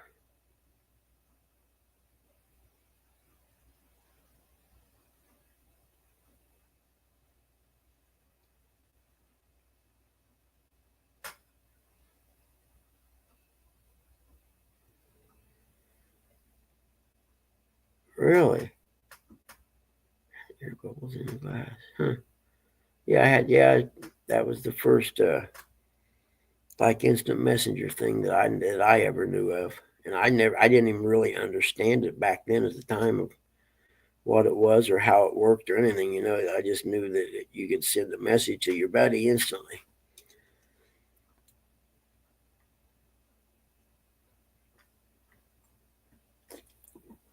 Yeah, the internet used to be fun. Social media killed it.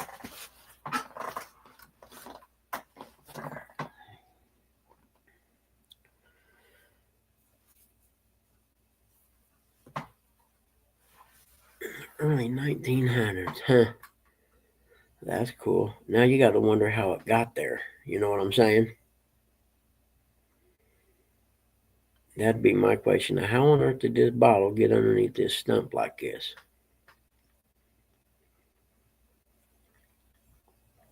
Or not under it, could have been out beside it or whatever, but yeah.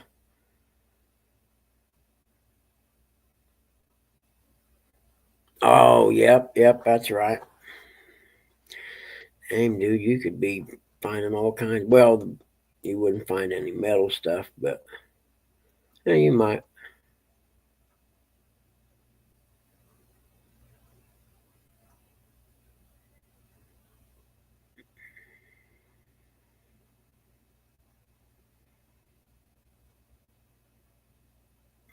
I'd say probably, and he'll be back here directly. Maybe J.G. Hill. He probably knows that stuff. Let's see who else is in here that might. I don't know. John's pretty good with editing software. I know that.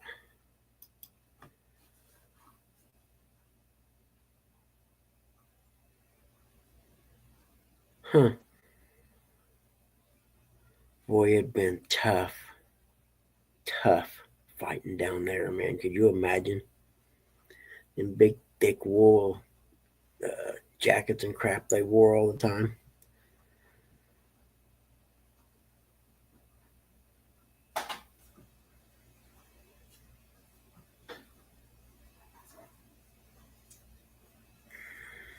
Hmm.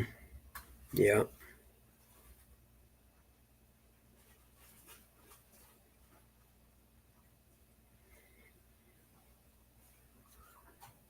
See, like the Seminole War. I don't know anything about that. Now I got to write it down, so I have to learn about it.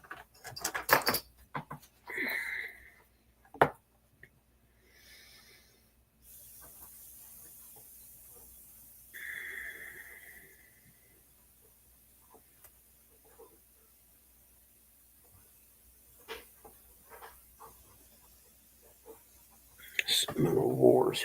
See, that's how I found out about those Federalist Papers. I heard on, I think it was Rush Limbaugh years ago, talked about it.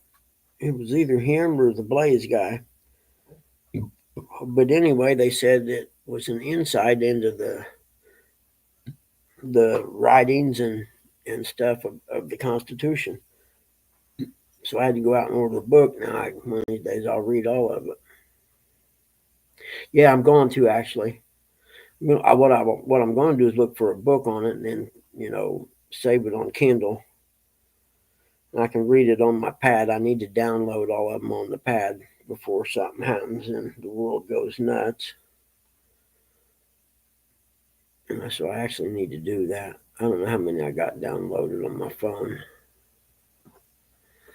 Okay, yeah, Zachary Taylor. Yep, I remember the name actually. Huh. What was I just thought? Dag nabbit, you brain idiot. Oh, crap. Oh, I know what it was. That's scary, man.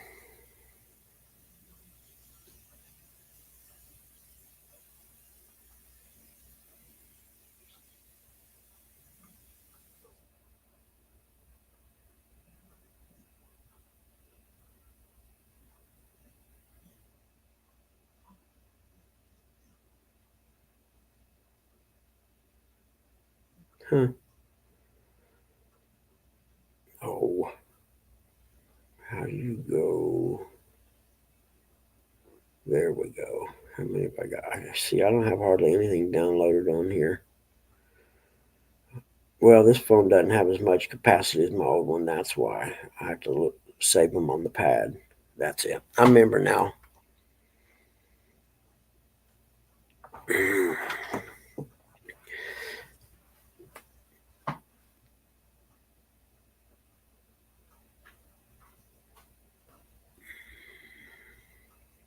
Oh, really? Yeah. See, that's so. And the thing is finding a book that tells the true story and not the colonized story. You know what I mean? And that's why you got to kind of search around. That's what's so good about Amazon is you can go in and search these different books and find out the ones that are, actually not written to make, just the colonists look good. Oh, really? That's cool. But yeah, I just thought about that. Them coats and stuff they wore were like wool. I suppose they probably didn't, took them off when they were marching and stuff. But could you imagine just marching alone in the sand?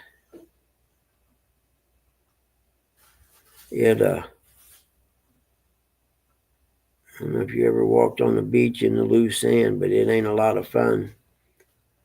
So I'd say after the first 300 or 400 guys walked down through there, and then, and they got the regiments in line or whatever, that by the time it got to the end, hell, the sand was probably 2 foot deep.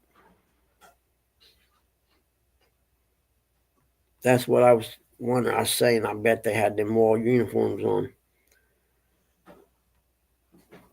I mean, you're at a disadvantage right there to begin with, because you're going to be sweaty and wore out. Well, it's just like that M1 we got. I was, it's pretty heavy. And I was thinking, man, could you imagine having to march with this thing? Or, go into battle with it and run and stuff as heavy as it is?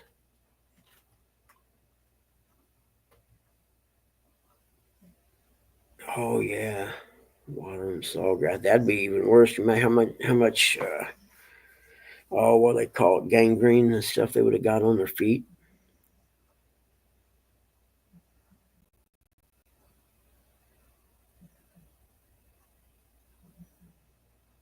No kidding. Wow, yeah, see, they're fighting on their territory.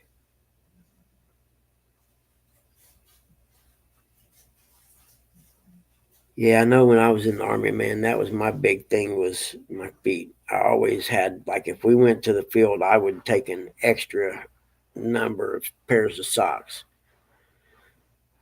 Because when you're out there, for 30 days or even 2 weeks, it just, you want to have fresh socks. It's real important. 114 and 7, no kidding.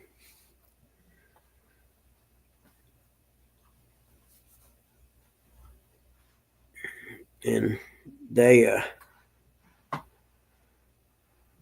nothing better than like a hard, wet, rainy, cold dirt bike race, and then get in the van and change and put a fresh, warm pair of socks on. Nothing feels better than that. Nothing. It's like, that feels so good. My feet have been cold for 2 hours, and I paid to do it.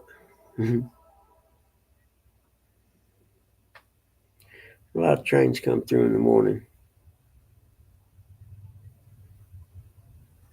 I normally don't notice it, but I got the back door open a little bit, so it makes it louder. No kidding. Yeah. Escaped across Okeechobee in boats. Nice. Yeah, man. You talk about fish out of water. Them Northerners coming down through there. I mean, you'd be crazy to fight a battle in their territory like that.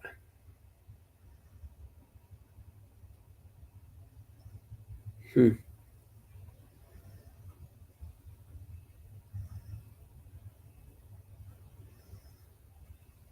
Hmm.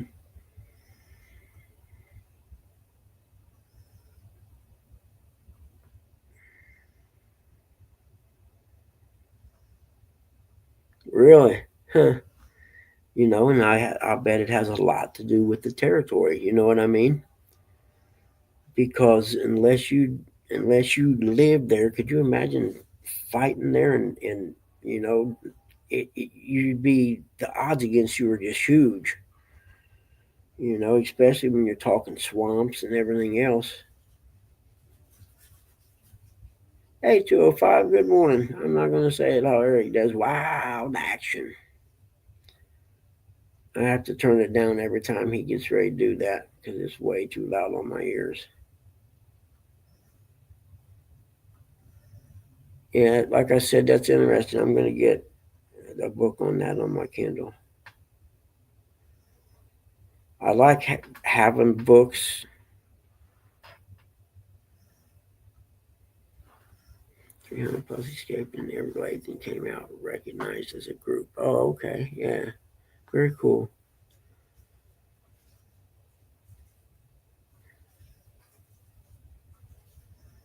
Man, I just couldn't imagine having to be in.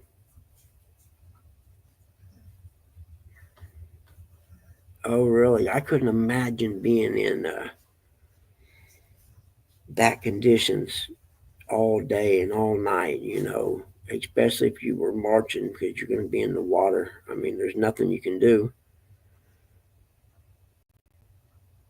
They would have to back up somewhere where there was dry land, and that could have been miles. Yeah, yeah, very interesting, John. Good stuff.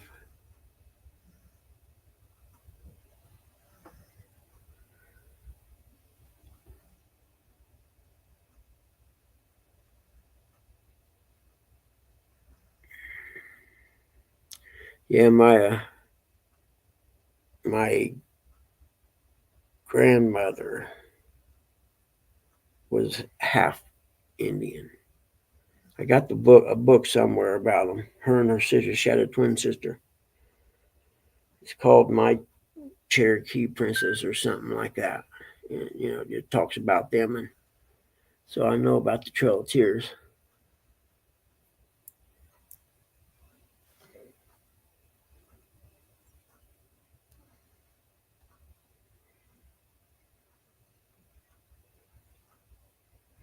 Oh, cool. Yeah, I'll dig that book out someday. I know that I got a copy somewhere. And it's about my grandmother and her little sister. Yeah, that's one of them things. If you got to get down there and become part of the community, and once you are, I suppose you're in like Flynn, and it be kind of like the people in the hills out, in Kentucky, where my family's from. You get back off the roads and in places you don't know nobody, and they kind of keep to themselves. The people that live there, they know you're not from there the minute you drive in.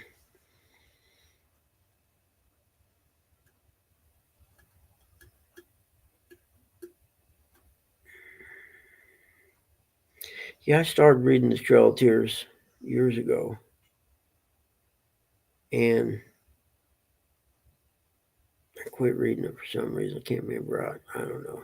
I think it was. I don't remember now why it was. But that book I talk about, Howard Zinn's history or real what was the name of that? Oh, but if you want a true accounting of what happened when Columbus and them came and settled this land, not settled it, stole it basically, but if you want a true account of it, that book right there is a true account written in A People's History of the United States.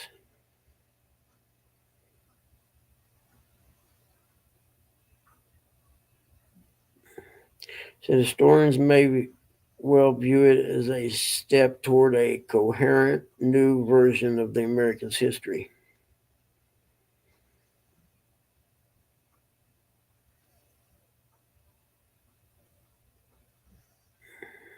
Yep.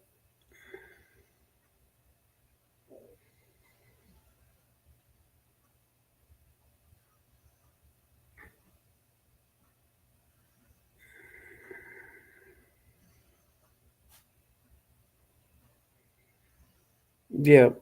I'm gonna have to read that again. I think now I think about it. Oh, how do I get out of there? There we go. Sorry, Charlie, I was doing something stupid.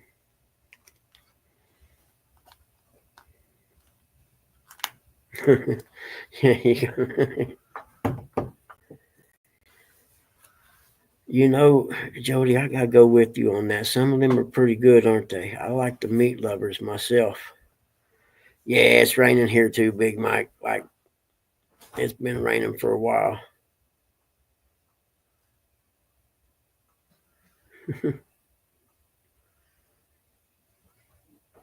Big John's the best thing Jimmy Dean put out. Big John. Oh yeah, there's no bias on your part, is there? Big John.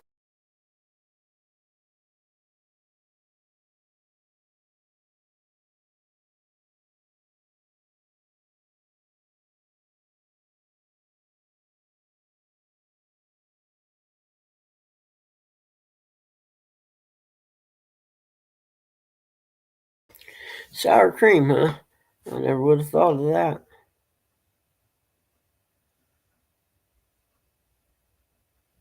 Interesting. Sour cream on a breakfast bowl.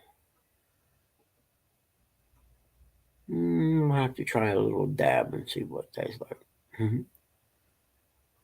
I'll be back. I gotta get a Red Bull.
My bad.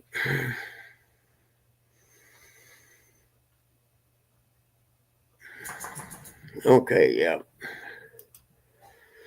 Salt and pepper, you make me want to shoot, do. Oh, goodness. Yeah, you're on my S list right now, young man. You're on my bad list right now. Don't be coming here trying to suck up on nobody. You're on the bad list right now. Yes, you are. You make a mess in there, tearing stuff up, chewing it up. What's wrong with you, huh? No. Go over and lay with Tilly. I won't kill you today, I promise. Sleepy face. I'm back from getting my Red Bull.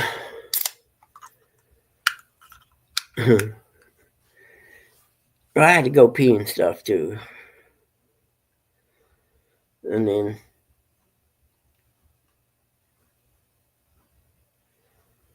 oh man, Uncle Lou, we thought about that last night for dinner actually. I don't know how long that sausage has been in the refrigerator. We'll have to give her a smell first. I don't know.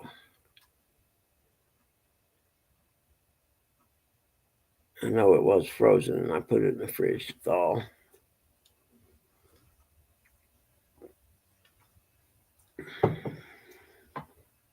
Which I need to bring that ham roast out probably Monday and see how much it's thawed, you know what I mean? In case it hasn't thawed enough, I can let it sit out some during the daytime. I still got to figure out how to cook it. Sorry, Lou. Sorry again. Yeah, now that I think about it, I got to figure out how to cook that roast thing. Look at all them bills. Are you fucking kidding me? That sure make a guy discouraged right there now, I'm telling you.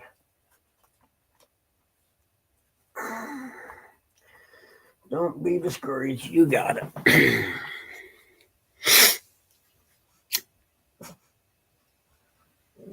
What are you barking at, huh? Hold on. Gotta let somebody out.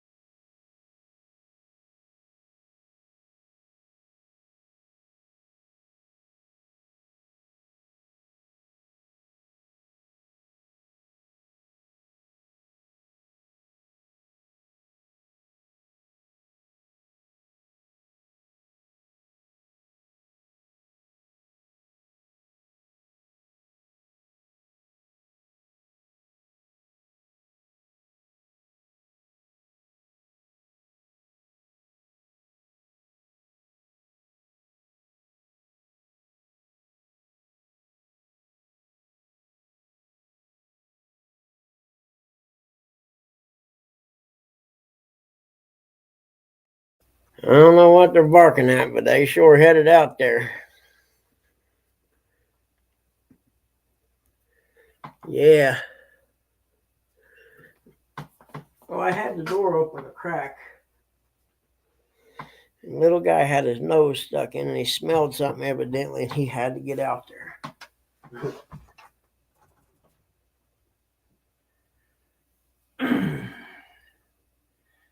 Oh man, there's like the low clouds moving across underneath the other clouds. That's not good. Well, it might be. They said it was going to clear up, didn't it?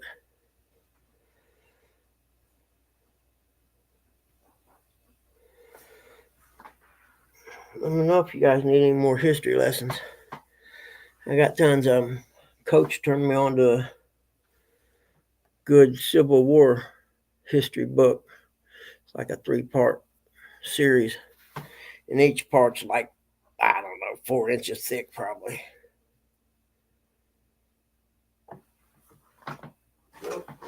Ready to come in. Come on now, walk slow. Hold on. Tilly, come here. Stop. You gotta wipe your feet off, dummy. You especially. Stop, little guy. There, I got you. I got got you. Let me wipe your feet off there, bud. Okay. That looks pretty good. Oh, hold on. Let me see. Yep, you're good. You slow down coming in next time. Get your feet wiped off.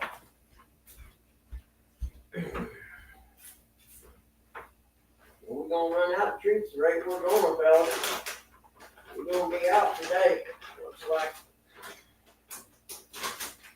You won't be able to get no more till tomorrow evening, probably. I think tomorrow in the evening. I'll have to look again.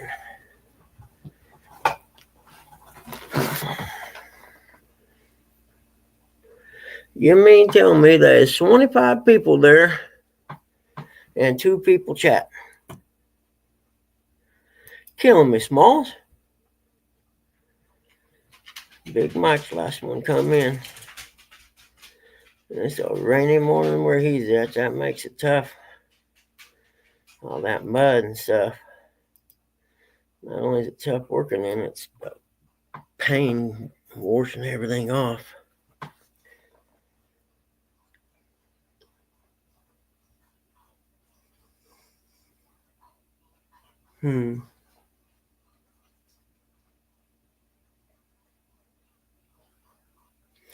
Hold on, I'm thinking. You hear the gears turning?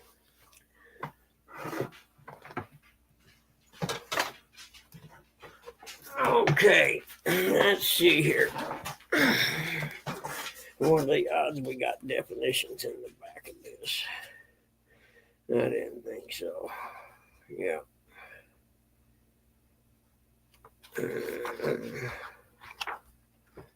Yeah, didn't think so. Oh, well, it was worth a shot. Let's see if I can find something in here. Yeah, very cool.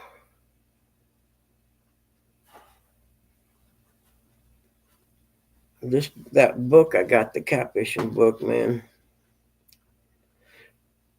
Best told mistakes of every cat man. I would read them, but I don't know if I'd get a copyright or not.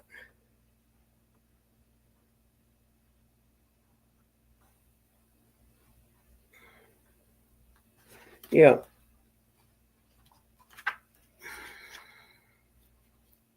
Yeah, it's raining here, man. And I don't know how much rain to put down. I'll know when I go out and get in the car. If it rains really hard and a lot, then there's going to be some water in the car from the damn sunroof or somewhere. I thought I had it sealed all the way up, but evidently not, or else something else started leaking. And I thought Buicks was supposed to be good cars. I know I'll never have another car with a sunroof or anything in it.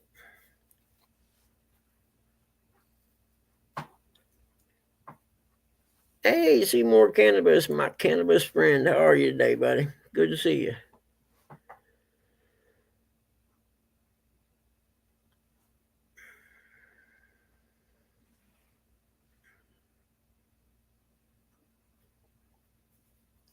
So, John, are they going to rewrite the cannabis law in Florida and try another one?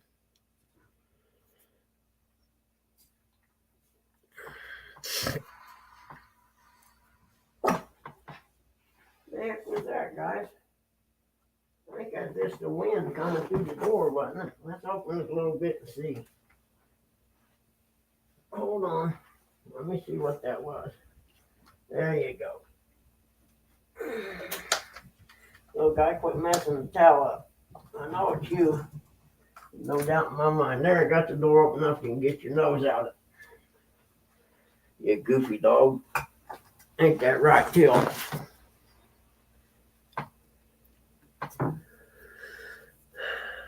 Ah, man. Oh, the people come today to pick up all that stuff for Dad. The bed and the wheelchair and the walkers and stuff. I forgot about that. I think they're coming at noonish. Noonish.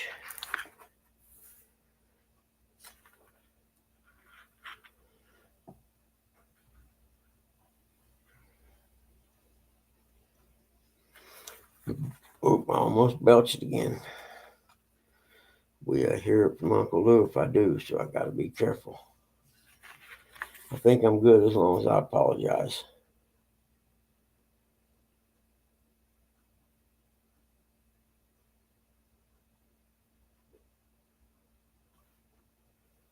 I'm looking.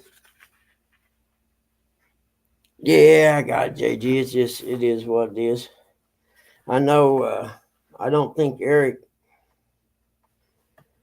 is driving. I think he's working in the warehouse, so I guess he doesn't have to be in as early now.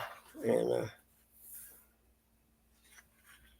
I haven't heard from Rustic. I don't know what's up with him. He may be sleeping in or something. I can sure understand it.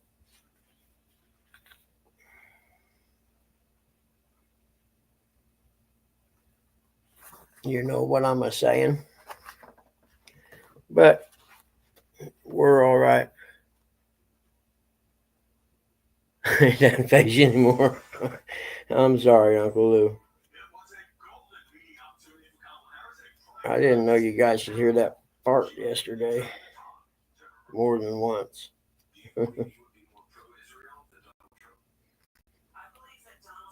Oh shit! Hold on. Let me see something real quick. Oh, it's on your phone. Okay. Oh, she's killing me. She's got her headphones on watching TV, and I don't think she could hear how loud her phone was.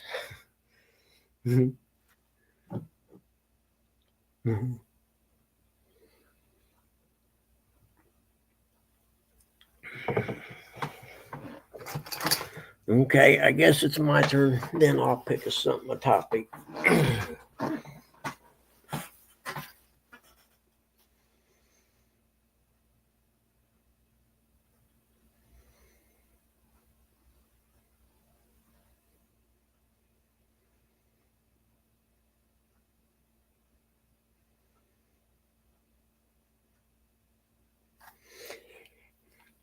Let's see, what year is that? 1996. I read. Let's see here. Oh, thank you, JG. No problem, brother. My pleasure. This is from N. Fisherman in October of 96. I suppose I'm okay to read it because I quoted the source. It says, an historic perspective. Just a little over a decade ago, only a handful of catfish anglers across America were fishing for blue catfish during the winter. Now remember, this is back in 96. The story fueled the hunt for giant fish and changed the course of catfishing forever. Today, winter fishing is standard procedure on most great blue cat waters, including many like the James River and the Potomac, which have since developed into fisheries that may one day produce a world record. Today's Strange continues to be content that the record someday soon is bound to approach 150 pounds.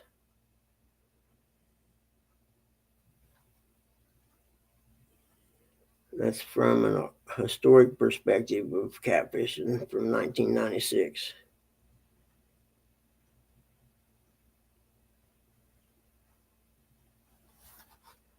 Let's see here. Probably read that a little smoother next time, I reckon. Let's see what else we got. I think I'm okay as long as I quote the source on these things I'm reading. I don't know. It's from a book, so it's public.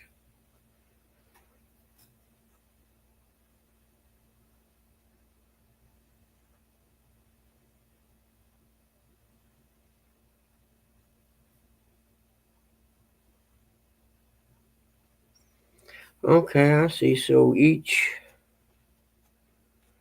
that's what it's broken down into different. This is made up of different stories from Ian Fisherman. I understand now. Interesting. And it's actually and a historically educational thing.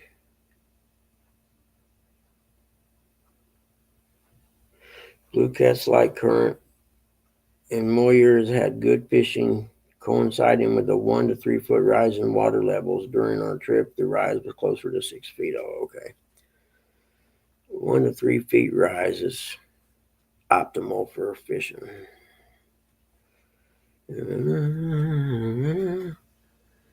23 people and nobody with anything to say.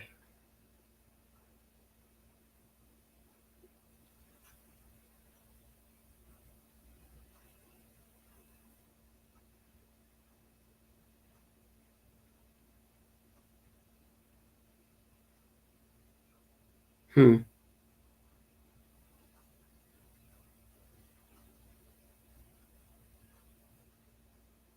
Hmm.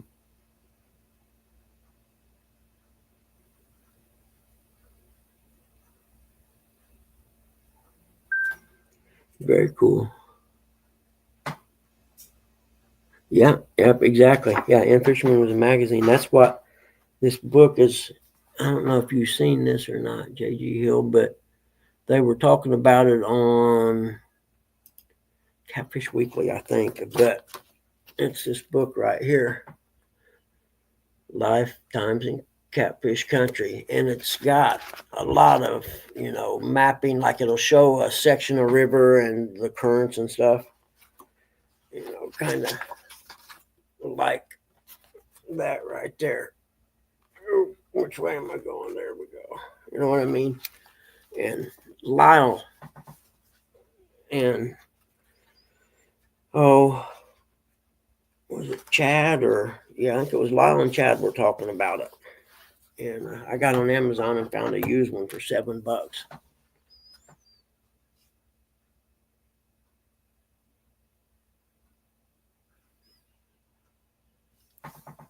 Oh, very cool. Yeah, it's kind of hard. I got to wear one pair of glasses for the computer and one for the book. But yeah, this is my wintertime read, I think, because there's a lot more to it than you think. I mean, there's a lot of good information in here. Like this page right here for a guy who's a new fisherman.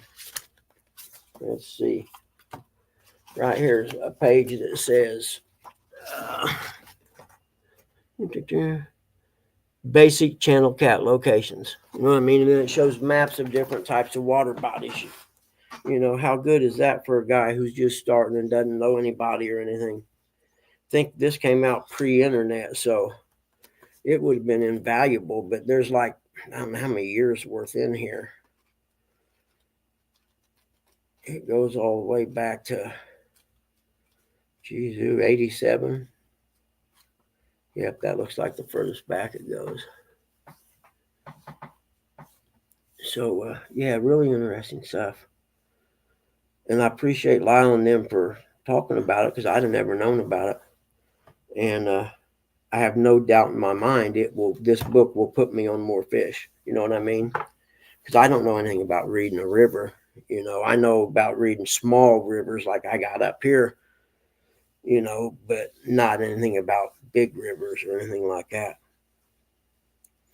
Like Parker was talking last night about where he was fishing, and it was awesome spot, man. He had, what was it? He's facing this way, so back to his left, coming in towards the front of him was a back pool or whatever, and then the bank kind of went up a little bit and came out like that, but not a lot. And he said on the other side of that end of that bank right there that there was a big deep hole of still water that no current or anything right there. I think it was between those whatever dikes things, whatever they're called. What are those called? Wing dikes. That's it. And it just, I mean, it was, you could tell the ultimate catfishing spot just by him describing the type of, I mean, because that's what I always was taught to look for on the smaller rivers we have up here. So I suppose that goes for the same for the big rivers. Then you look for the back swirls where they can sit and not fight the current, and stuff like that, structure naturally, but, just things to look for in them. Ever I got a river moving and I see a spot where there's no current, like it's whatever it does, that's where I'm going to fish at first. Did he really? Interesting. I think the guy who done this is Doug Strang, Stang, Stange.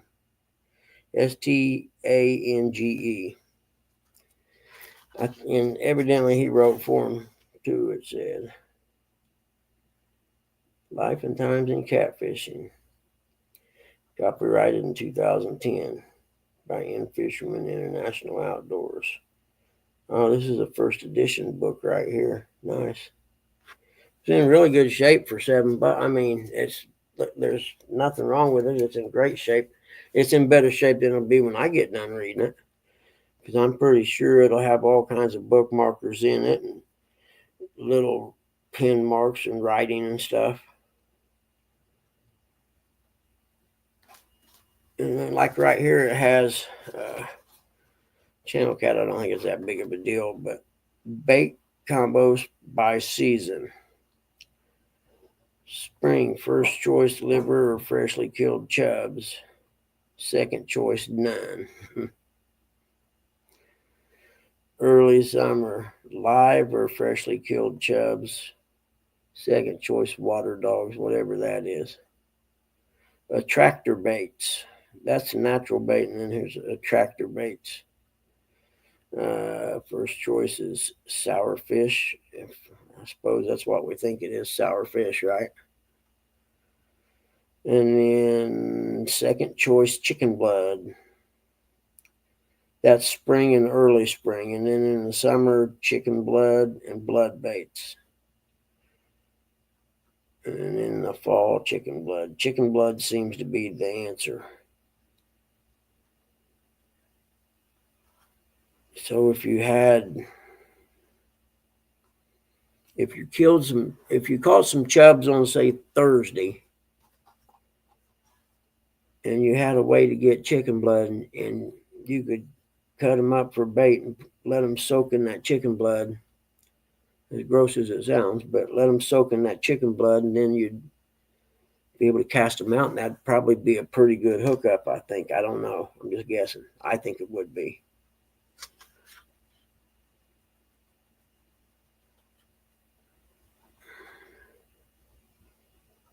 Here's a bait, succulent sour carp.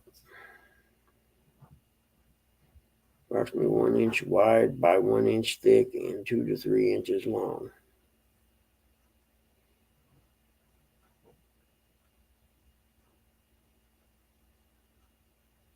Pure milk meat until the chunks are about 1 inch thick. Okay. And now, pack the strips loosely into a quart jar and add a cup of water. Screw the lid and let the jar sit in the sun for several hours. Dig a hole about 1 foot deep in a spot that the sun hits for most of the day. Bury the jar, allow the contents to fester inside the jar for several days if the weather is warm, or for several weeks if the weather is cool. Results, sweet, succulent, sour carp. Ooh.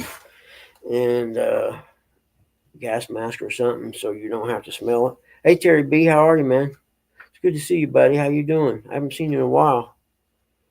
That was pretty cool, how to make some nasty-ass carp bait.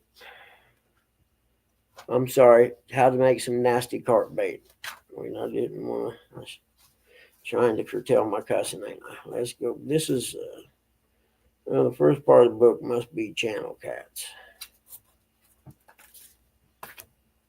Let's see what it said at the beginning there. Oh, come on now. Yeah, exactly. You need a respirator to fish. Nope. I'm going to pass. I'm with you. I don't think I could get that out of the jar without retching, to be honest with you. Yeah, I think that's probably not for me.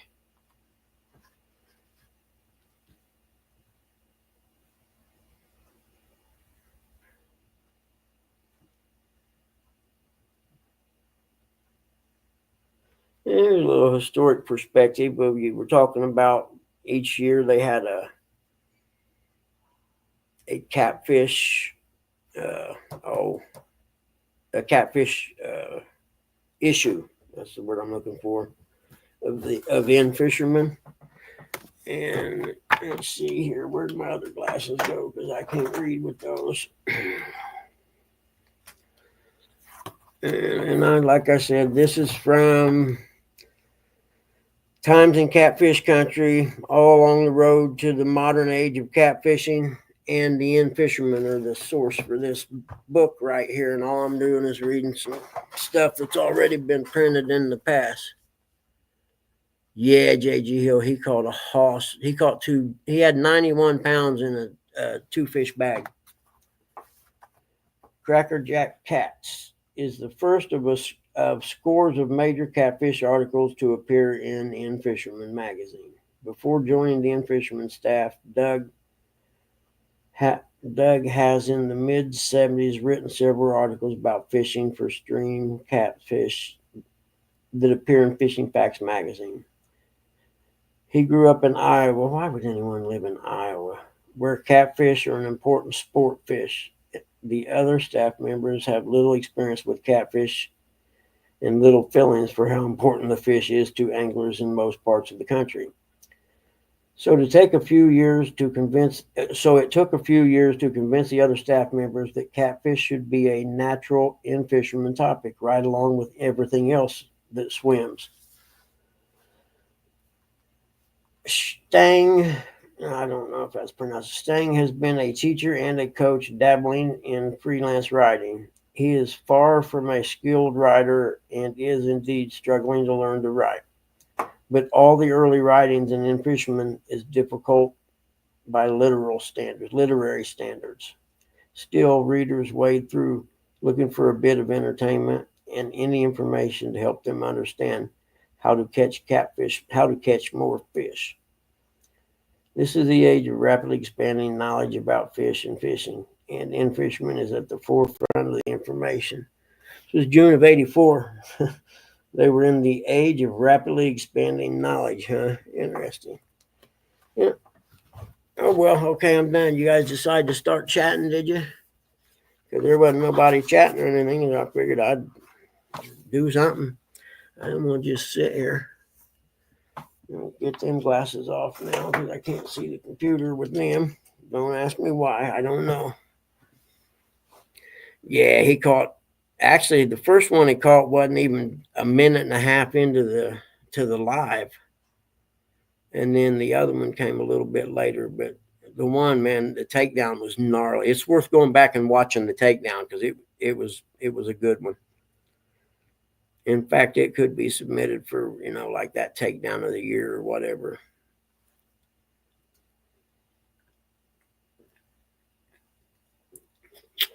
I don't know if Roger called anything yesterday or not.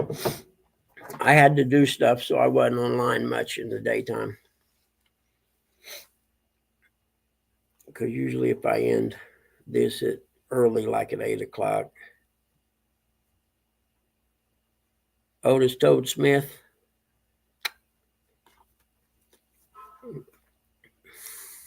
I don't know if I'm allowed to. Morning, Eric B. Good to see you, buddy.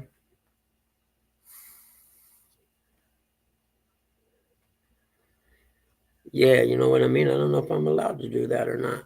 Otis Toad Smith. If that's who I think it is. If not, then I'm missing the whole boat. It's all over my head.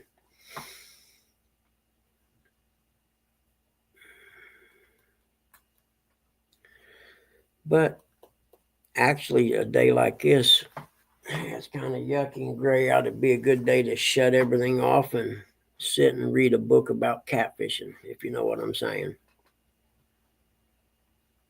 Oh, okay. It's something from this book. I'll let you know when I come across. I haven't read much of it. I just actually what we just read is the most, and I just kind of perused through it a little bit. You know what I mean? Haven't even really sat down and looked at it close. Because usually something like this with illustrations and stuff, I'll go through and look at every page, and read the illustration or whatever, and then when I go back and start reading the whole book, just, a way to pass the time. Anyone remember the comic strip Calvin and Hobbes? I have the complete collection in a box set edition of Calvin and Hobbes because, yes, it was my favorite cartoon or comic. That in Bloom County. I got the complete collection of Bloom County too. They're on my when I retire reading list. But the Bloom County one, the only reason I got it, my 21st birthday, I was in Germany. And we went out that night. And the next day I get up and I don't feel very good at all. And I go to the bathroom and there's a comic page in the bathroom. A little like thing where you put magazines and crap. Well, there was a comic page from I don't know when. It's close to the first of the year. My birthday was in February, so I've been in there a little bit. But I read a Bloom County comic strip, and it was, dude wakes up and he's all hungover and these monsters. You just have to see it. And it was so hilarious and it fit. So I bought that box set just so I could find that one comic strip. And because it said something along the lines of, it's like the monsters in his head are talking to him and saying, oh, yeah, you done like 13 shots of head bang or something, whatever, and then you started drinking or something like that. You'd have to see it. I'm not explaining it very well. The next thing we talk about is catfish dip, or what do you put your catfish in when you fry them? I like to use the Louisiana stuff.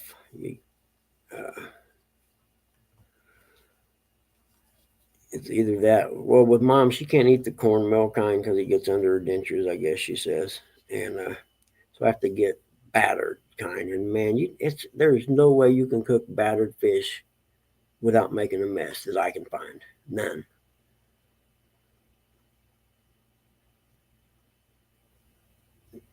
And I'm not a big fan of battered fish if I could have the other kind,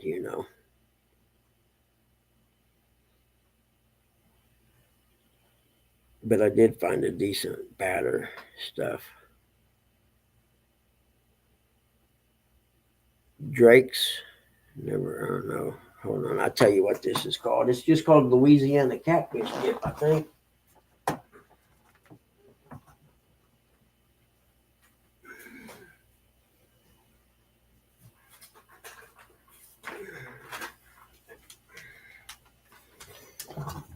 That kind right there. It's pretty good stuff.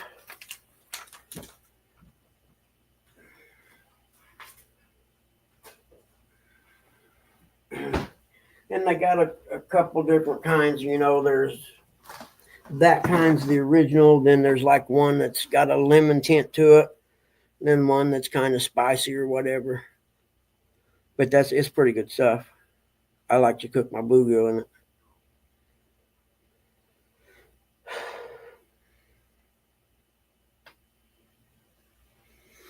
Speaking of which, I'd like to go bluegill fishing and get some and cook them.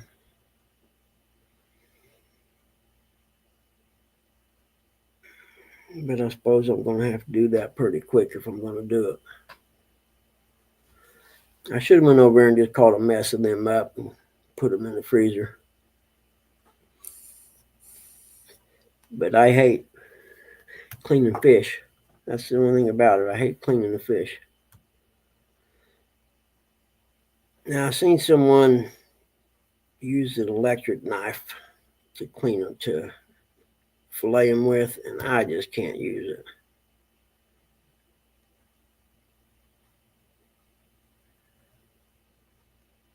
Peanut oil. I never thought about that. House Ultra seafood batter. It's a batter, not a cornmeal thing. I better write that one down.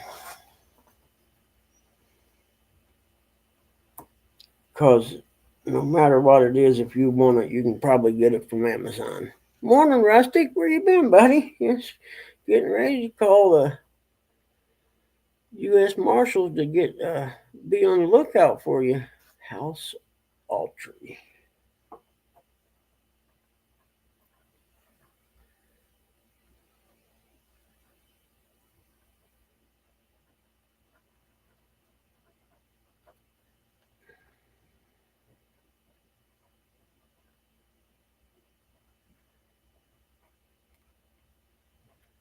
Here we go. I got that. I got that. I got it written down now. Yeah, no, I'm going to have to pass on that, Terry. You see, I'm not putting myself in that position ever. But I mean, if I catch 25 bluegill and have to clean them by myself, that's 50 fillets right there. Because I fillet mine, I don't cook them whole. I'm too afraid somebody will get a bone.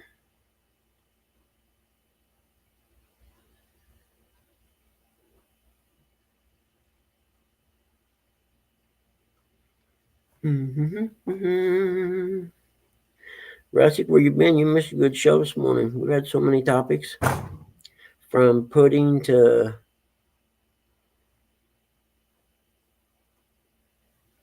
no kidding, 7 to 14 feet. Yeah, that's probably a good idea. Is that in the Gulf?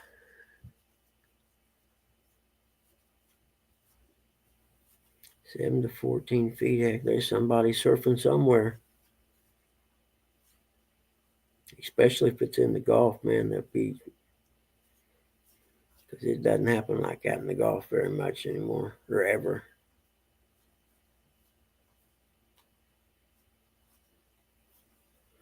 No kidding. So 7 to 14.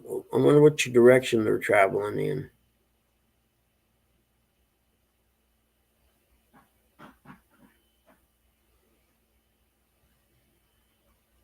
Yeah, Seymour is here also.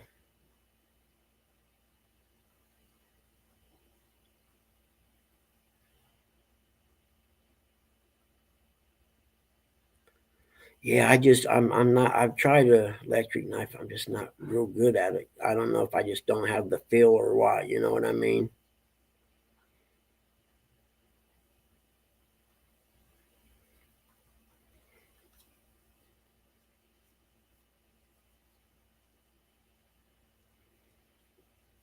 100 miles out. Wow.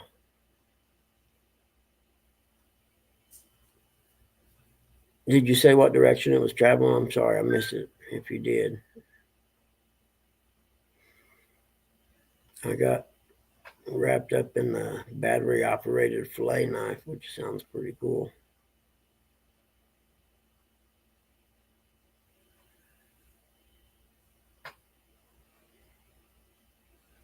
No radio yesterday. Yep. You had live yesterday? Why don't you tell me we're going to do something like that? So I was trying to make sure I don't forget. I set an alarm or something.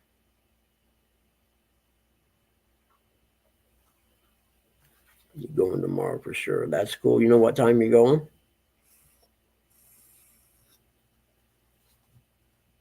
Oh, there were? Huh.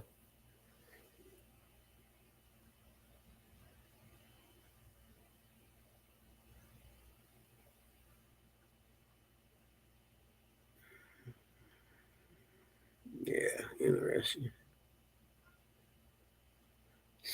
I couldn't imagine being out in the ocean sitting on 14 feet waves, man. There's no way in a boat. And if I was, it's going to have to be a big, big boat. A big boat.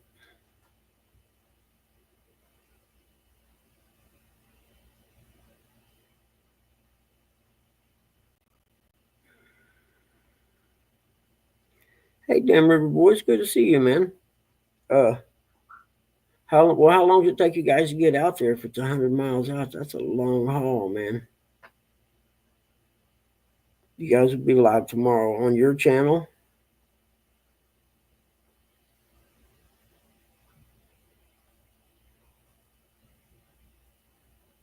Yeah, that's cool. Cause yeah, if it's that high, I'm not going out unless I know I'm in a boat that ain't gonna sink or capsize. Hey, Gig, what's up? Oh yeah, I'm sure it has, Gig. Yeah, no doubt. But I won't be out in that. Have you been out? Well, them shrimp boats you go out on are pretty good sized boats, aren't they? Can they handle a 20-foot swell?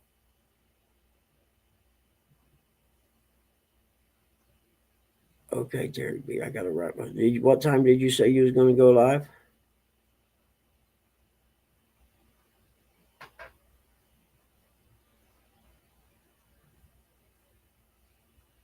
Hmm. 80 mile an hour. That's fast as hell. Grouper fishing. Oh, okay. Big boat. 6. Okay. I think Rusty's on here tomorrow morning.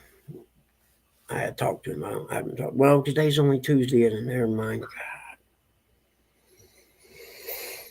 It's Tuesday, Bugman. Remember that. It's not Wednesday.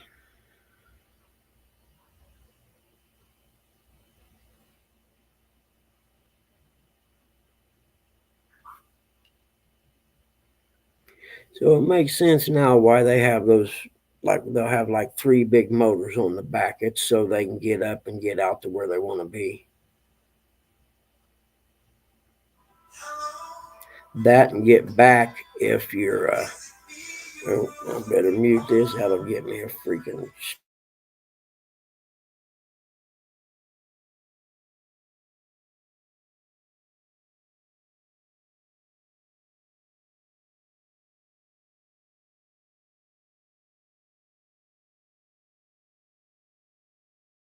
There, and to make sure she was done with it, I better just keep my cursor right there on that microphone.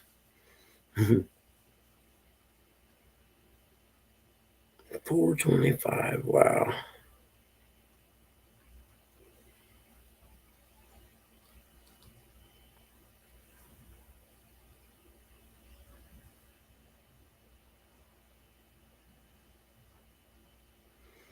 Seakeeper gyros.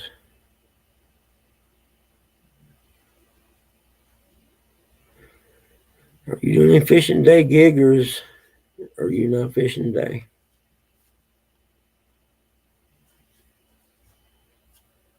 Because I think Jerry B's over on the Texas side. So what kind of swell you got over where you're at?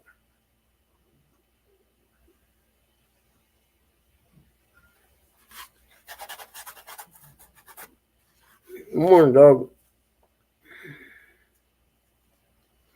It's me you're looking for. Hello. Oh, shit.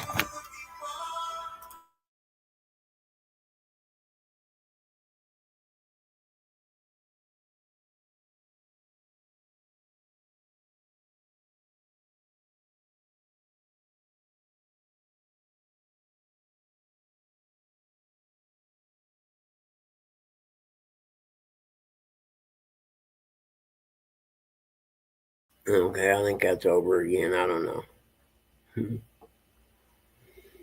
Cat dog. No fishing. I'm one gigging, one sticking to the shrimp. Yeah.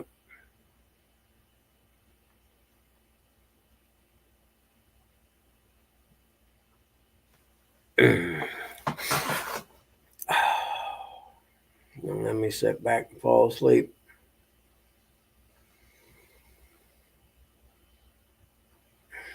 Because we know it'll happen. Which, what time is it? 8:05. Okay. Yeah, I'll hang around a little bit longer. 25 people just like me that ain't really doing much. So we'll just hang out a little longer.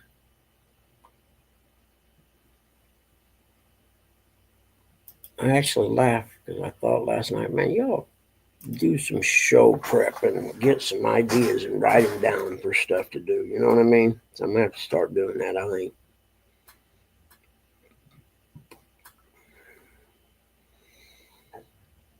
get me an idea book.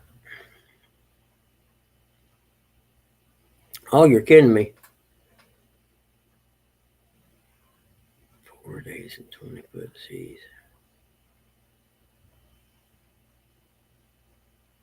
Wow. I couldn't imagine. Yeah, that'll work. That'll work, Terry. And then I can say, well, I'm going to end mine if you all want to go over and watch Terry B live. They're out,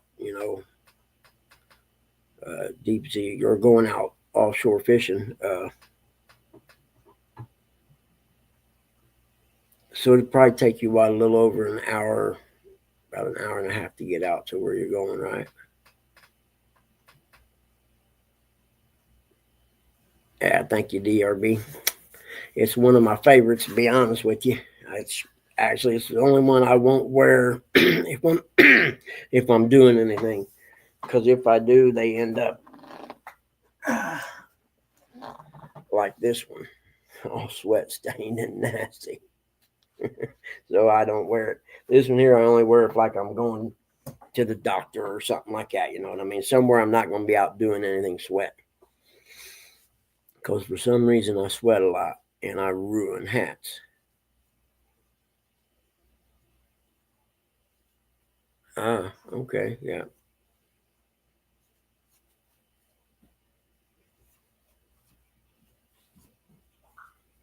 Make bait for when you do go offshore.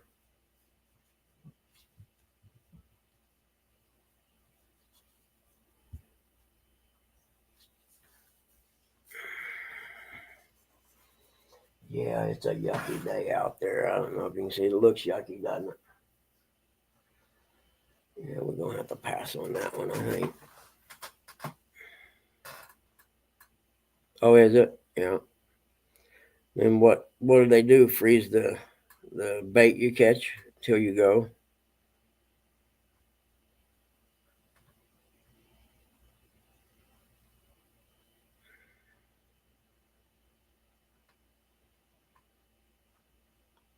Sand trouts. Yeah, speaking foreign language to me.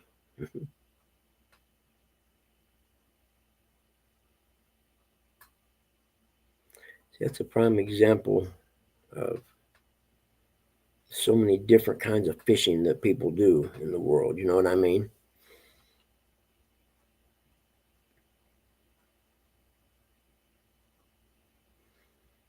Okay.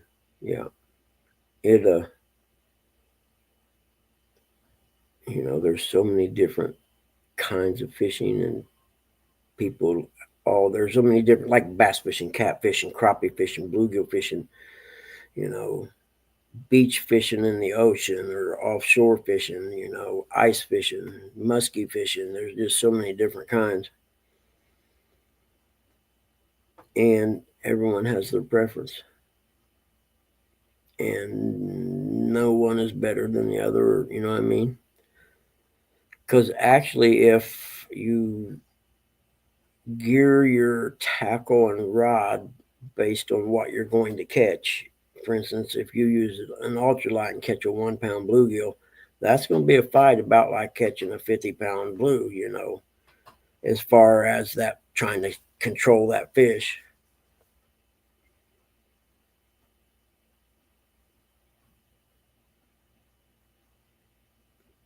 Yep, yep. You're going out feeding the fish. Hold on. Let me put you up on the big screen. What kind of weather you got there? Yeah, yeah, it looks like here you got a little fog, though. We ain't got no fog. Yeah, visibility is to the other side of that house. Yes, we just got gray, yucky rain stuff. Here. They know what time it is.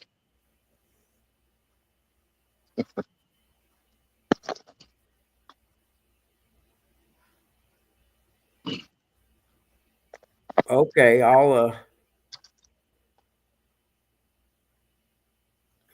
trying to think what's that banner that goes across the bottom. I can if you can email me some information, I'll make a banner that goes across the bottom there. Oh, cool. Because I think the Northwest Ohio, that's Sandusky area and stuff up there. There's a lot of people go fish up there. So it shouldn't be too tough to. I like turtles. It shouldn't be too tough to get someone, that wants to take someone out fishing for sure. I would think. A lot of times it's just two people not knowing about each other and being able to connect. Or see if they'll feed. Oh, there they go. Puzzles hunting smalls. Yep, there they are. They know what's up now. Yeah. Yeah, quite a few. I look at it. Come up and get it. There you go. Bam, bam, bam. There you go. Swim through there like a buffet. I like fun bags. Bill Clinton. Well, I like fun bags. Just not Hillary's. No, I've been feeding them those grubs, Yep. mealworms. They Mm-hmm. eat the crap out of them things. They loved them, but they were just empty shells. All they were. And so Oh, I got really? pellets. I throw it in Okay. there. They wouldn't touch your pellets at all. And so I said, all right, I'll make you go without food 2 days. Huh. Now they're eating it. Oh, yeah. The stuff you just threw in, you just now started feeding them that. Okay. Yep. Yeah. So actually, they weren't getting any nutrition out of the Now, grub worms because they were just empty husk.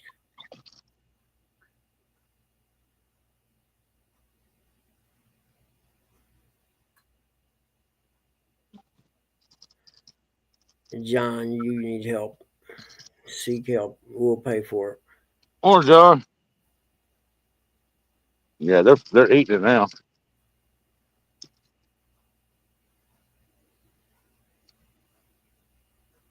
And then they'll tell the other fish down there, come on, man, it's good stuff. Seriously. Oh, that goldfish right there's got big. Yep. Yep. I see him right there now. Yep. Yeah, he got big.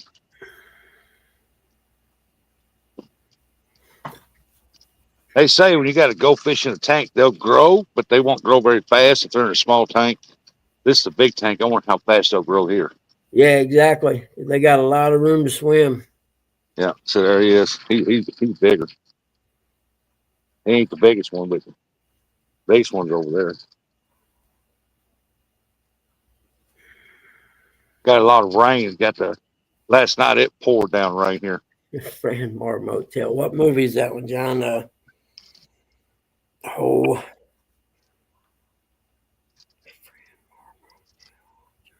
one two I can think of is no.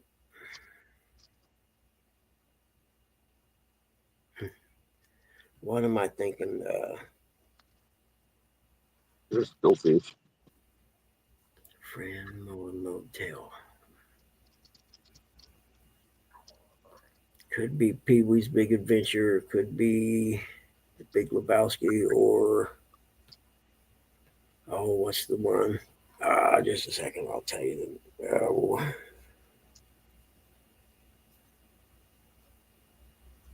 Yeah, the water here was crystal clear just about. And since that rain got here, it stirred it up.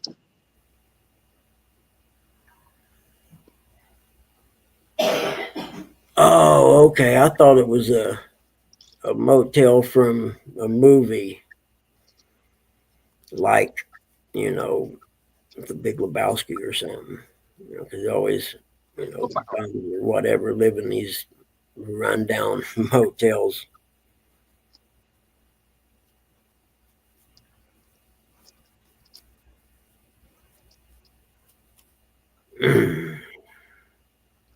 Golden carp. I like that. I've never heard that. Let's go catch some of them gold carp. Yeah, no, I'm over it. I'm not anymore. Golden carp. I like it. Yeah, some of them gold carp. Oh, really? The big ones, you mean? Or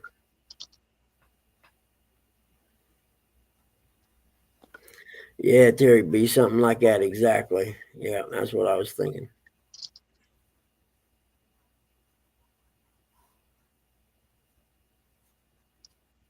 Hmm.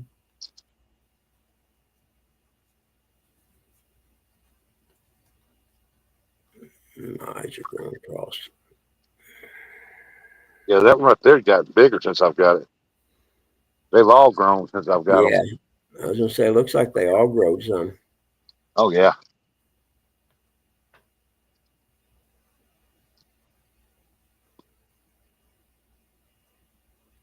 Driving RV makes me a truck driver.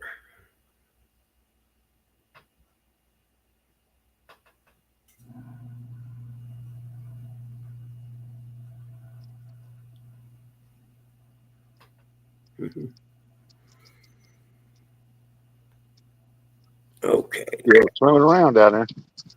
Yeah, I'm trying to see. I need to make my screen bigger. That's what I need to do. When I get my new computers, I'll have some big monitors. There it goes. Yeah, that helps a little bit. Yeah, yeah. I can see a little better now. Oh, yeah, there's something right there.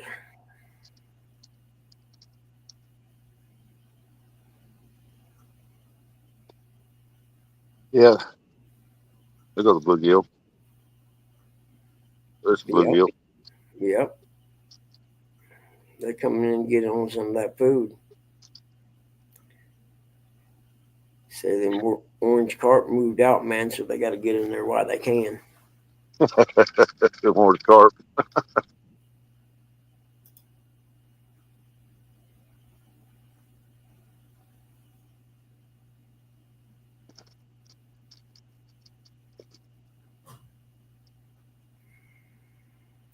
Exit full screen. There, the chat's back. I went full screen, but then I can't see chat.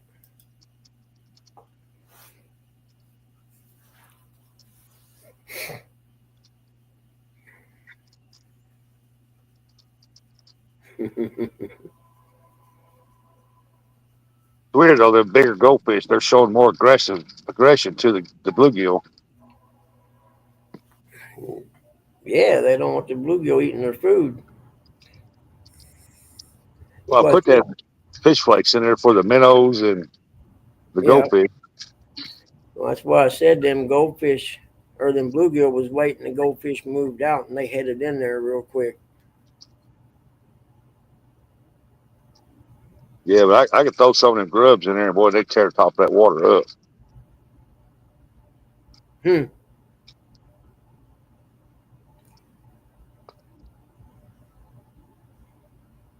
So it but yeah, we just talked about that. Those were just husks though. The grub worms weren't really grub worms.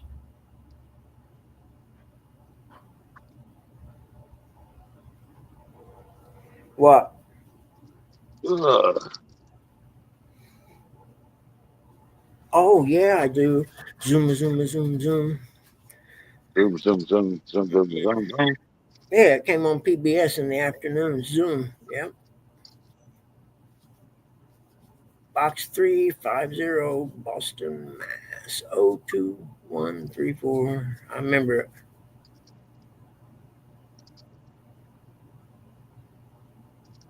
Yep.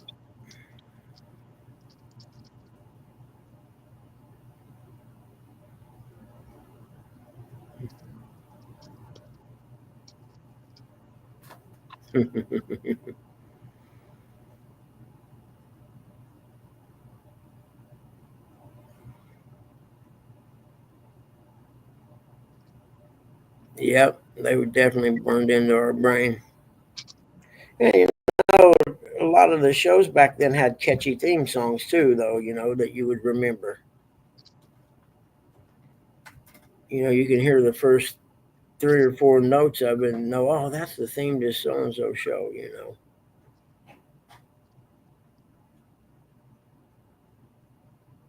Yeah, no doubt. There's that big bluegill. Yep. That's a big boy right there. Yep. The electric company.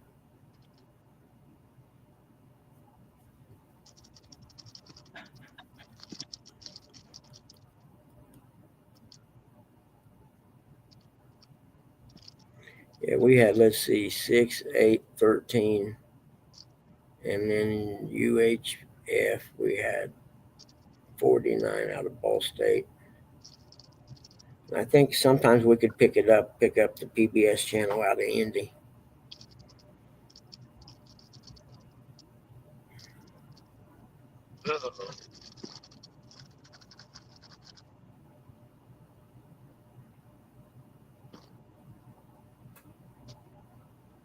Hmm. Morgan Freeman started an electric company. Yep, that's cool. Yeah, the little wagon hauling. Yep.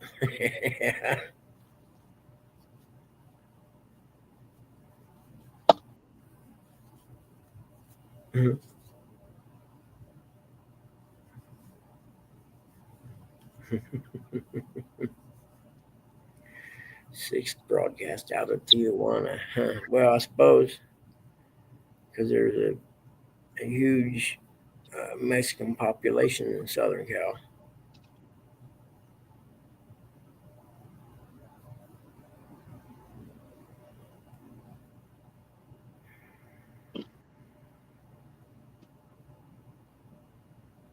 And I often wonder if, never mind, I forgot what I was saying.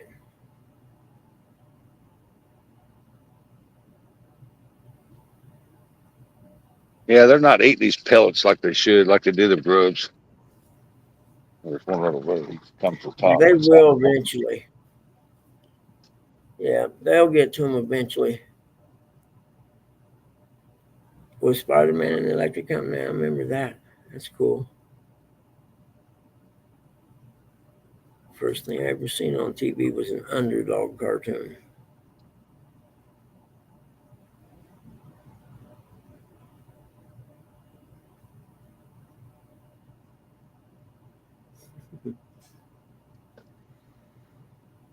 Captain Kangaroo and Mr. Green Jeans. Yep. Another thing is that the water temperature has cooled off. Yep. They're going to slow down eating. Yeah.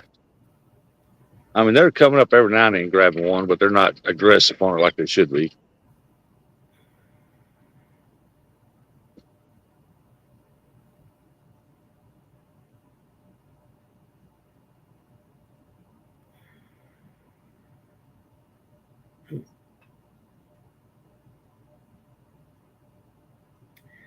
Had the afternoon cartoons.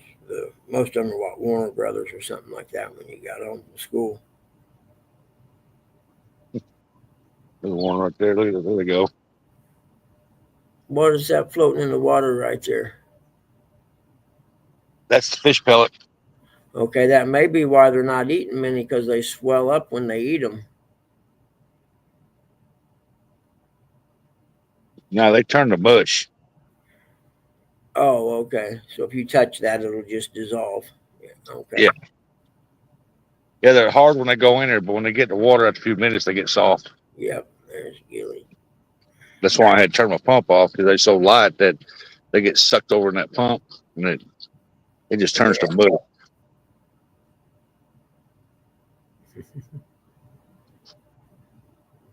They're coming up every now and then grabbing. There goes one right there. Ooh. They just got spoilt with their grubs, what they done. Yep. You can go back. You just got to watch Me TV. I don't think Chips is on there. Adam 12 is. Me TV or TV Land, both I think show old stuff.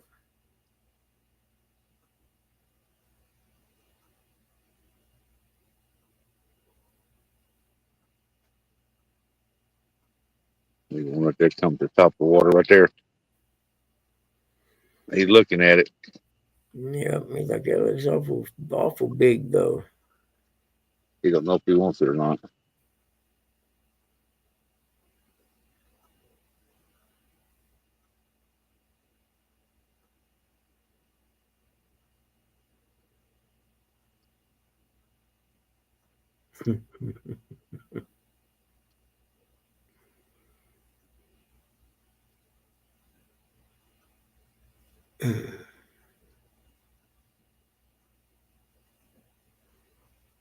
Ooh, there goes Speedy. That must have been Bristol.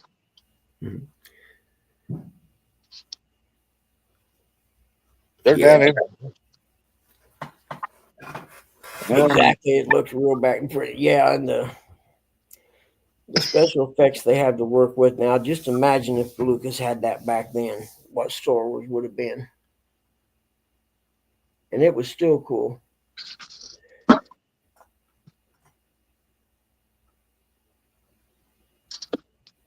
Yeah, exactly. Butte Professor, the original. Yep.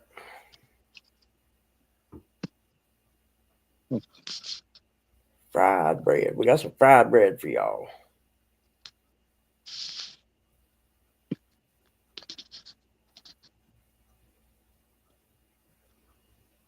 Yeah.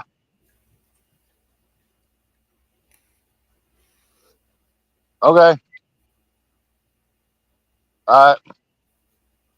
Yeah, it's Okay. kind of hard sometimes to go back and watch the shows in the 70s that we used to watch. Look at that down there. What are you looking at? Come up here and stare me down. Don't be staring me down. You better turn around. Remember when they used to have the special Billy Jack? Yep. Remember when they used to have the special Friday night episode of like the Brady Bunch, and they would go over all the cartoons that were going to be new the next day on Saturday morning?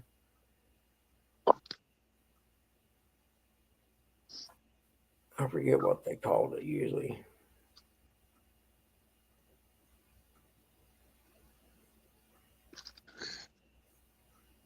Hmm. Yeah, one network had the Brady Bunch, and another network had the Partridge Family. Yeah, good times. Well, they're just not feeding on that stuff for some reason.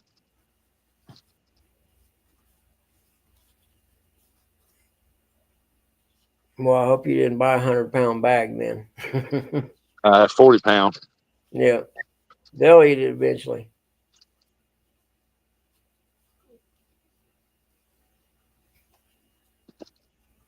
I mean, every now and then they're coming up getting it. Yeah. I believe if it was a lot warmer though, they'd be tearing that up. The Yeah, metabolism but is he, going he on strong. stabled out, John. He's pretty good now. I mean, he's been a DJ or something forever and a day, a radio program or whatever. But yeah, when he was in his 20s and early 30s, he was definitely out there. Well, he was just out there getting crazy, you know. Yeah, if they want it, they'll get it. Yeah, they're just like your kids. If they're hungry, they'll eat. If not, it'll stay there until they do. Yep. I mean, I went 2 days without feeding them, so if they wants it, they get it. Mm. Fun time's over. All right. Oh man, what time is it? I'll leave that main pump off. Wet water don't circulate that food, that skimmer. Just let them. Yeah. They'll get them right now. I think what it is, for the temperature got cooled off, the water's got colder. Their metabolism slowed down a little bit. Yep.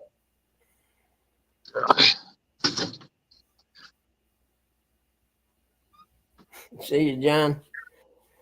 Kiss her on the forehead.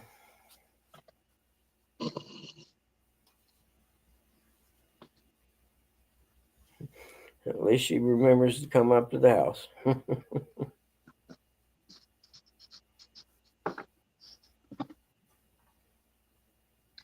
I can't reach chat and they're in the office on the big screen because the internet's down. Really? Yeah. Yeah, Why something is was that? wrong. It stormed here pretty good last night. Oh, did it? Yep. Never mind. That's why then. Weird. That new internet we got, that's the first time it's done that.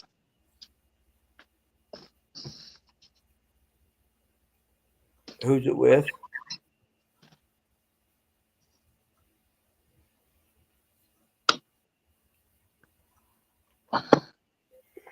All right, John. Have a good day today. Fishing, tear him up. Oh no, yeah. Are you going fishing there? You doing? Oh, you was going to get the pontoon ready for blue or crappie time. That's right.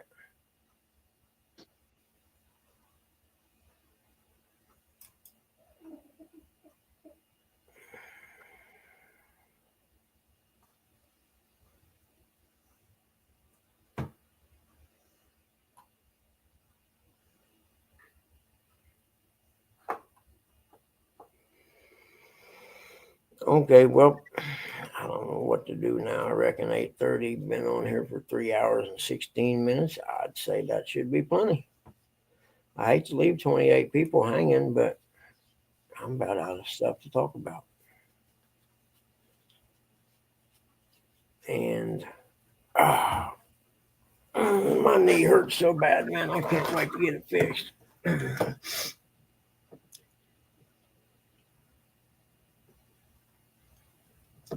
Yep, and I gotta check some stuff, like email and stuff like that.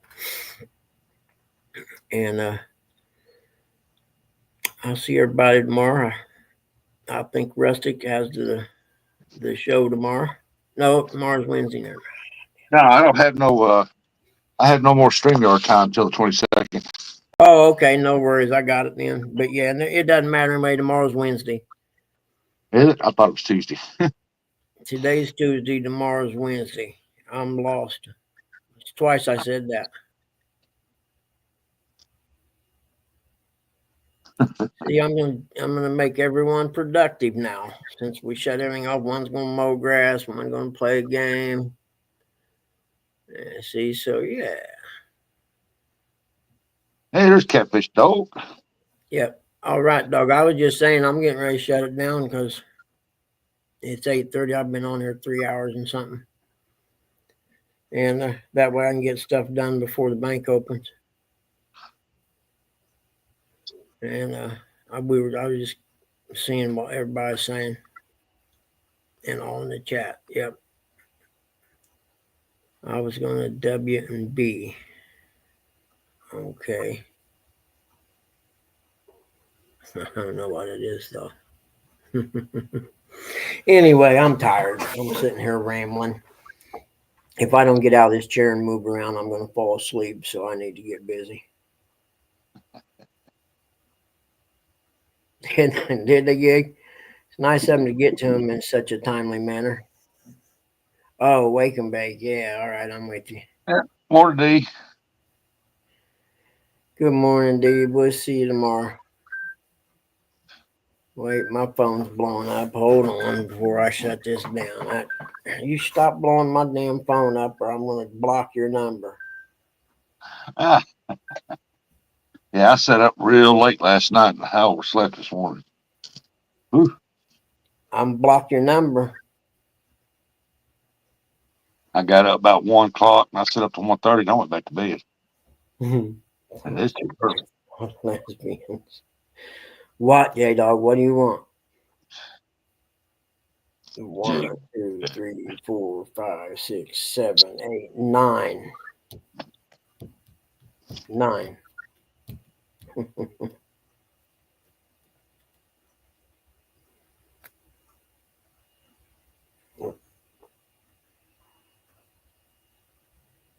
I must have to. Let's see here. He may want something. Let's see what he wants. Oh, hey, J-Dog. How are you today? Good to see you, man. You're such a fucking knucklehead. Oh, you're killing me, Smalls. Hold on, I gotta try. No, that ain't gonna work. I don't think. Nope. I'm out of there. I forgot. Already logged out of that. They carry shrimp tomorrow night. Well, you go, Gigability. Hope you catch a lot of shrimp. Get you shrimp. Shrimp. Taking care of the Gigability Palatial Estates.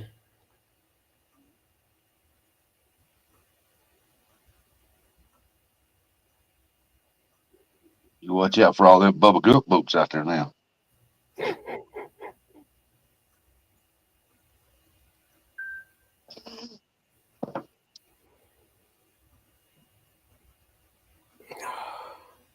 Walmart. Quit. I gotta go. You guys are killing me.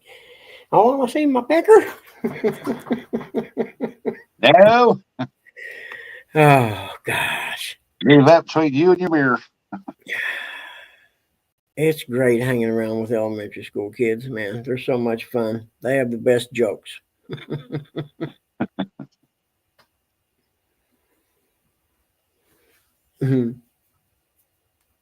All right, man. Take care, guys. I sure appreciate y'all hanging out. I done lost 10 people already and hadn't even shut it off yet. So, Like one little boy kept losing in marbles, so his brother from work brought him home a couple steel balls. He took them to school the next day, laid them up on his desk. They fell off, rolled the front. Teacher picked them up, said, "Who steal balls?" These little boy said, "Superman's." nice. I like it. All right, guys. Thanks. We'll see y'all next time.